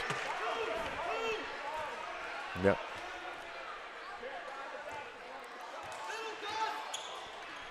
Leopards going to go in that 2-3 zone.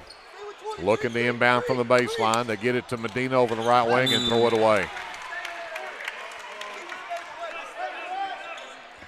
5th turnover of the half, 12th of the ball game for Pauls Valley. Leopards with the ball and a 16-point lead. Hernandez in the backcourt on Medina. Pushes him up the floor, gets across the timeline, gets it to Taylor on the right wing. Taylor goes baseline right side, reverses back out, sends it up top to Russell. Back over to Taylor. Cameron comes to set the screen. Taylor around the Torres screen, drives down the left side, lays it up and in. Yeah, a little stagger screen right there, and lets Creed go with his strong left hand to the basket. 51-33. Long shot doesn't drop. Ball's loose on the floor underneath. And there is Russell coming away with it. Taylor again down the left side. Turns around, got 2 men in the air but left it short. Brown with that one. Outlet, Medina.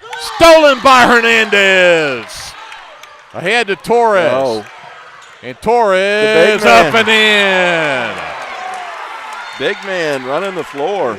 Timeout, Pauls Valley. The Leopards have opened up a 20-point lead on a 7-0 run with 5:39 left to go here in the final quarter.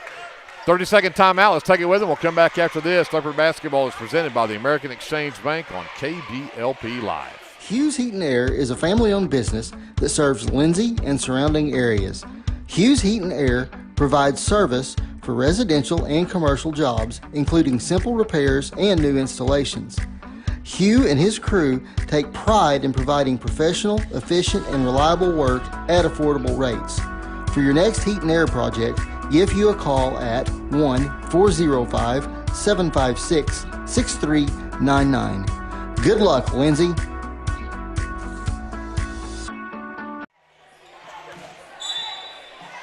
.539 left in the ball game. Leopards have opened up a 20-point lead, 53-33, as Medina will bring it up for the Panthers.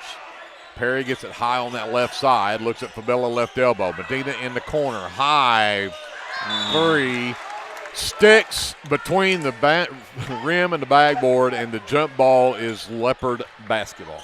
Yeah, they're going to be full court pressing here for the rest of the game. Print, yeah. Taylor ran right past Prince. He'll circle back out. Perry has the defense on him. He'll work left, gets around the screen, lost the basketball. Cater gets it in the corner left side and tried to get it over to Hernandez. It was batted off the bottom of the backboard, and it was off of Hernandez. It'll be a turnover back over to Pauls Valley. 5:10 left. Here comes Medina. Prince, left side. Brown steps in, sends it out to Perry for a three that's up and good. Tanner Perry's second three of the game, 53-36 now. Leopards with the lead. They trap Taylor in the backcourt. Hernandez across the timeline to Cater. Russell, right corner three. Yes! Hunter Russell for three. Back to a 20-point ball game. Perry inside Medina. Baseline jumper is short. Hernandez with the miss. And, lost it out of bounds, and they're going to say it's off of the Leopards.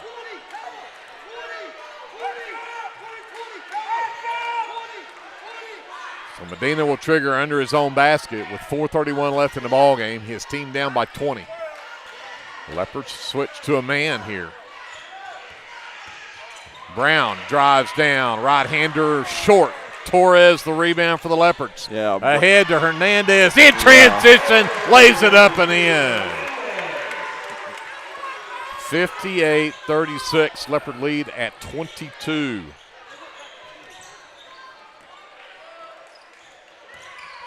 Perry out to the right corner to Brown. Perry gets it back right wing. Skip it all the way left side. Thought Russell had that one tipped. Three from the left wing doesn't go. Cater comes up with it, but he's on the end line out of bounds when he does. So nice hustle, but it'll stay with the Panthers.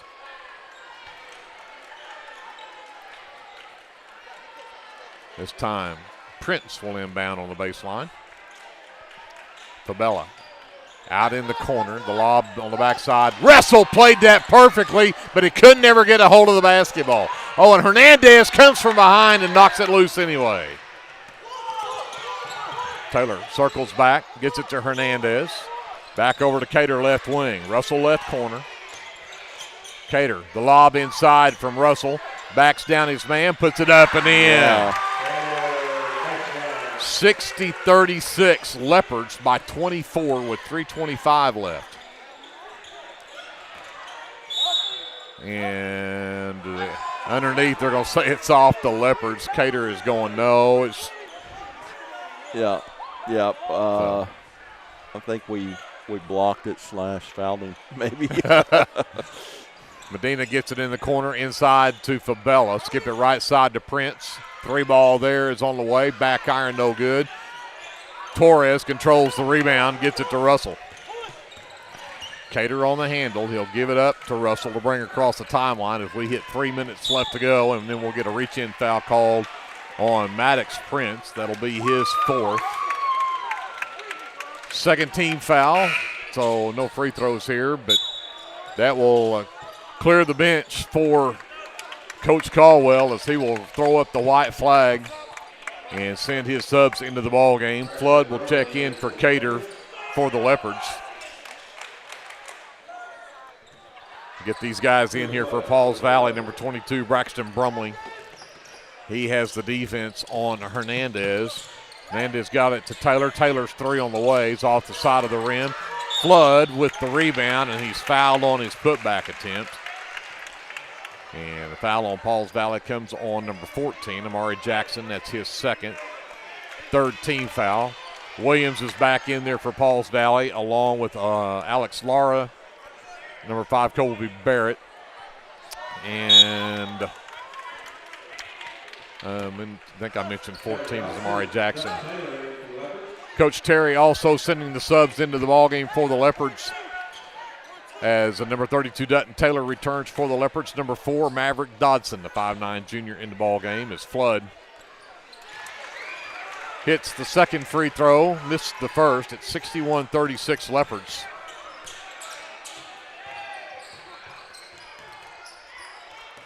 This will start to resemble more of the JV game that we got to watch earlier tonight. Up top, Lara over to Williams left side. Hernandez called for a whistle on the reach-in on Williams. It's his 3rd, and that's just the first foul of this 4th quarter on the Leopards.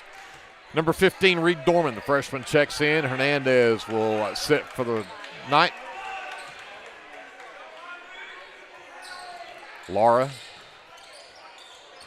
Williams down short corner, comes back out to Jackson, and pass tipped, or kicked, I should say. Williams will check out. Number 15, Cash Pickett, the sophomore, checks in for Pauls Valley. He looks like a football player. Lara sends it right side. Inside is Barrett. Missed the shot. Rebound by Pickett, and he's fouled on his putback attempt. Foul called on Maverick Dodson, his 1st, 2nd team foul, but that one on the shot will put Pickett at the free throw line. 2:22 left in the ball game. It's been all Lindsay for the biggest part of this game as Pickett is short with the first free throw. They lead 61-36, 25-point lead. Amari Jackson checks out for Pauls Valley. And second free throw for Pickett is up and good. 61-37. Number 23 for Pauls Valley is Ian Lamb, the 6'2" senior, as Russell will push it up the floor against Pickett. Works left. Gets around the screen from Taylor. Actually doesn't use the screen. Tries to go baseline left side, and they'll call the hand check on Pickett, his 4th team foul. So Dodson will inbound for the Leopards on the baseline. You hate to see this start getting sloppy here at the end. Yeah, no kidding. Lob up top for Flood. Inside, Dutton Taylor turns around, can't get the drop. Cash Pickett with the miss, and here comes Lara. Sends it over on the left side to Brumley. Lara for 3 is off. Hunter Russell pulls down the miss for the Leopards. 1:45 left. Leopards up by 24. Russell around the screen. Hands it to Dutton Taylor, top of the key. Left side. Dorman back up top. Flood sends it over to Dodson. Dodson goes right, takes it baseline, draws the contact. Shot won't drop, though. Laura comes down with the miss. We've got a fresh 5 guys waiting at the scorer's table if we get a whistle, and we just did with 1:23 left. Leopard foul. Yeah. Dutton Taylor picked up his 4th personal, but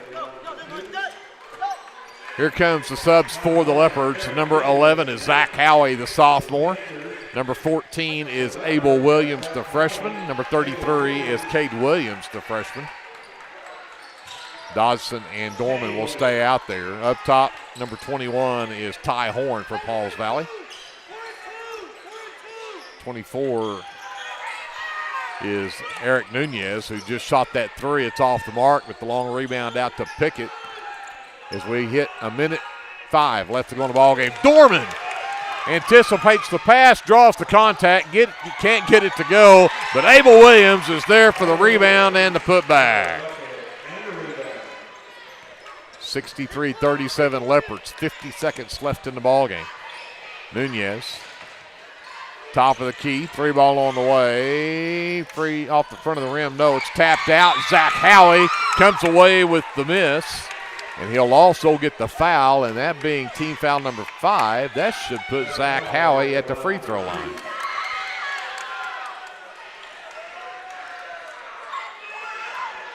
You love to see this. Those guys that they're every day in practice working to make the starters better, and they get a chance to come out here and perform. Howie's first free throw, and will not drop in for him. It's the He hit at least 1 3, if not 2, in that JV game earlier today. He's a pretty good shooter. Knocked down his second free throw. Student section gives him a rousing approval. 64-37 Leopards. 35 seconds left in the ballgame. The Leopards are going to pick up their 9th win of the season as they pick up a turnover right there. Dodson will bring it across. Howie, left wing, wanted that shot. Dorman to Abel Williams. Back over to Dodson, right wing. Dances, knocked it off of his foot. Got to go get that ball. It's live. And at the other end, the hustle from Braxton Brumley from Panthers put that one up and in. 64-39. Zowie. Zach Howie, Zowie. Dribbles it out in the backcourt, and that'll do it. 64-39, Leopards with an impressive 25-point win over the Pauls Valley Panthers. Again, they'll pick up their 9th win of the season, go to 9-5. Pauls Valley will drop below 500 now at 7-8 on the season. And again, the Lindsay Leopards will take on Nenakaw 5:20 on Monday over at Ampo, the start of the Grady County tournament over there. And then we will see them. We'll be back with them then on Tuesday night as we travel over to Purcell to take on the Dragons and Lady Dragons. We'll send it back up to JD. A quick timeout. We'll come back with our officially unofficial stats right after this. Wrap this one up from Leopard Arena on KBLP Live. Legacy Roofing is a family-owned and operated business that serves Lindsay, Oklahoma and surrounding areas. We specialize in getting your home back to its best, whether it be annual wear and tear or storm damage. We don't just fix roofs, we take care of your home. Legacy Roofing, family-owned, community-focused, and always here for you. Call us today for a free estimate at 405-756-8855 and let us protect your home with the care it deserves. Legends Pub House and Venue is your one-stop shop for good food and good entertainment. Come see us in Chickasha and stay tuned to our website for all of our upcoming events and shows. Hey Lindsay community, my name is Christian Torres and I am the minister for the Lindsay Church of Christ. We would like to invite you to come and worship with us on Sundays at 10:45 a.m. and Wednesdays at 7 p.m. We're located at 1205 West Cherokee Street. Here at the Lindsay Church of Christ, you will find the truth of God's Word, spoken in love, and a group of people who love God and one another. Do you have a Bible question? Well, we have a Bible answer. Come and worship with us and be edified at the Lindsay Church of Christ. This is Dr. Matt Shelton with Lindsay Family Dentistry. I'm a 1997 graduate of Lindsay High School and have been practicing dentistry in Lindsay since 2006.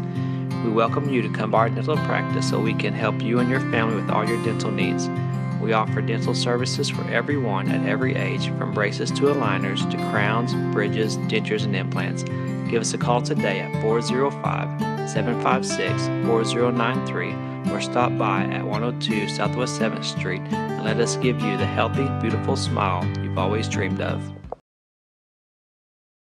Lindsay Municipal Hospital is dedicated to providing quality service to our local community, and we're wishing our Leopards and Leopardettes a healthy and successful basketball season. Go Leopards! If you have a hankering for the best barbecue in South Central Oklahoma, then get yourself down to the Meat Locker Barbecue in Lindsay. Every Monday, Thursday, and Friday, located just off of Highway 19, 106 Northwest 40th. At the Meat Locker, we work hard to bring you the most consistent, delicious, slow-smoked barbecue around at a price that won't break the bank. And don't forget, we cater too, and we'd love to do the cooking for your next event. So come see us or give us a call, 405-428-1198, and visit our new website at meatlockerbbqok.com for the latest Meat Locker merchandise. We're proud to sponsor this broadcast of Lindsay Leopard Athletics and want to wish all the students, faculty, and staff a successful year.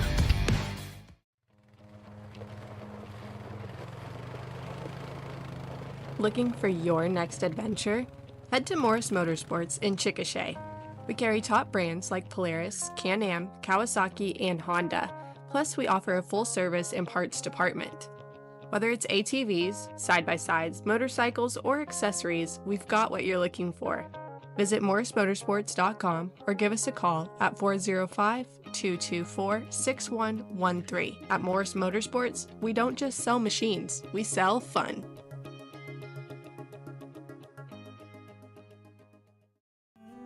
Capturing all your special moments is such a blessing to me, from running down the ball field to walking down the aisle. Call or text Photography Blessings by Lacey for all your photography needs.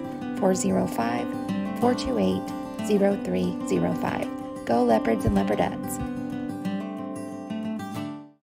Physical Therapy Central in Lindsay, Oklahoma is here for you, whether you're a dedicated athlete or you're just trying to navigate your new normal.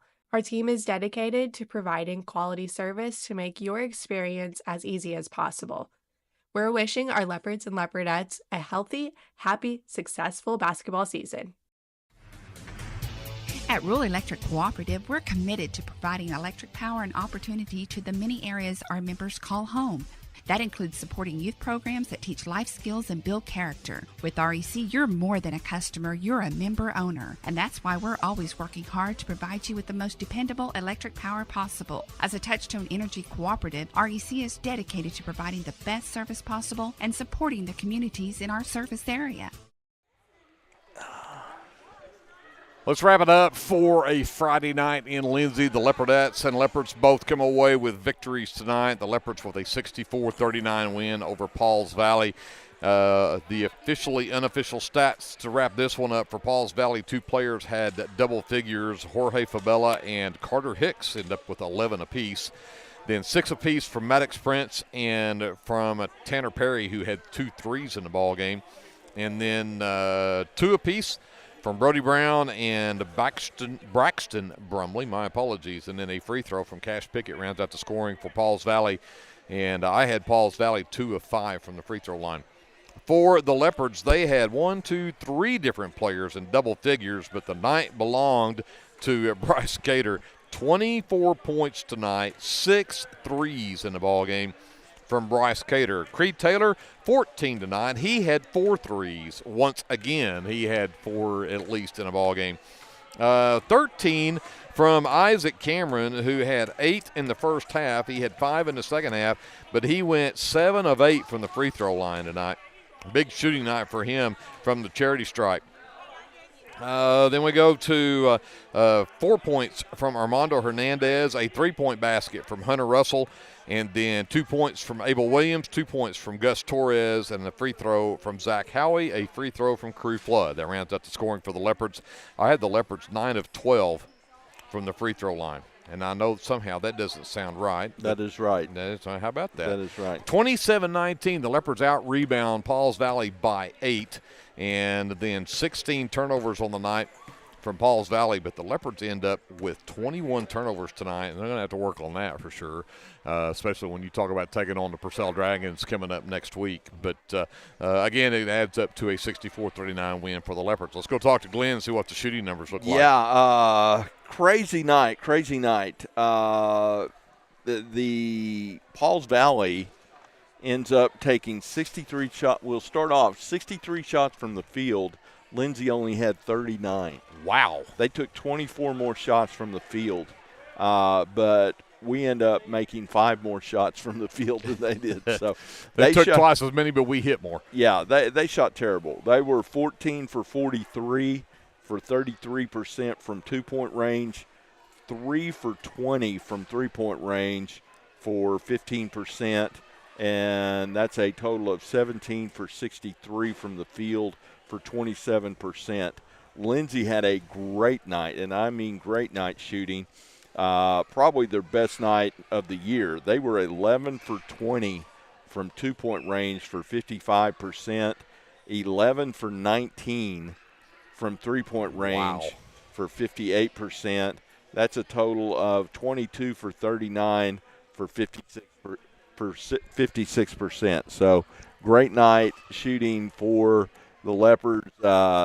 Kind of had some issues taking care of the ball there in that first half, but, really, really nice job on the offensive end tonight. And the defensive end, I think they executed their game plan shutting down Medina. Oh, absolutely. I wasn't going to mention that until we got through at the broadcast. But, again, probably for the Leopards realizing that, and, again, I don't want to take anything away from Pauls Valley. They've got some great athletes on that team. They're a great ball club. The Leopards had their number tonight and shot lights out. There's no question that when you're out shooting your team by that percentage, it's going to make a difference. But Medina, again, only needs 20 points. He's obviously going to reach that 1,000-point mark for his high school career before this season's over, only needing 20 points. But, Medina's probably averaging at least 15, if not 20 a game anyway. So they held Jacob Medina scoreless tonight. And to say that you held Jacob Medina scoreless is just incredible. Right. As good an athlete as he is, as good a ball player as he is, the fact that the Leopards held him scoreless tonight, you gotta give him kudos for that. So, again, the Leopardettes picked up the win tonight as well, 40-27. They defeated the Lady Panthers by 13.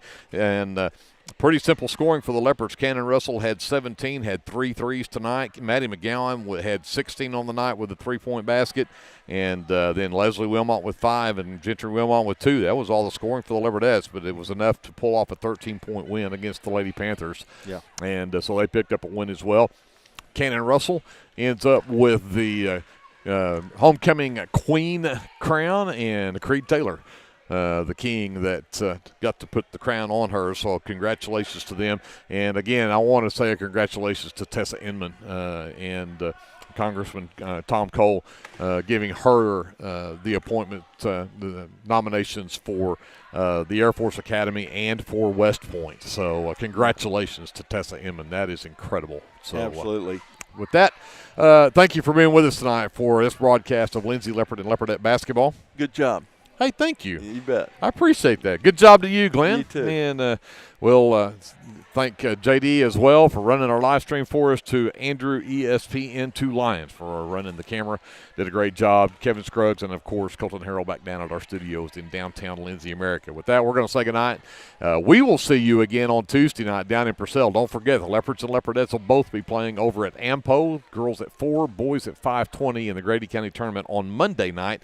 Go over and support them if you can. My name is Greg Peary. We will say goodnight and see you on Tuesday over in Purcell. Until we see you then, remember, whatever you do, always be a good sport.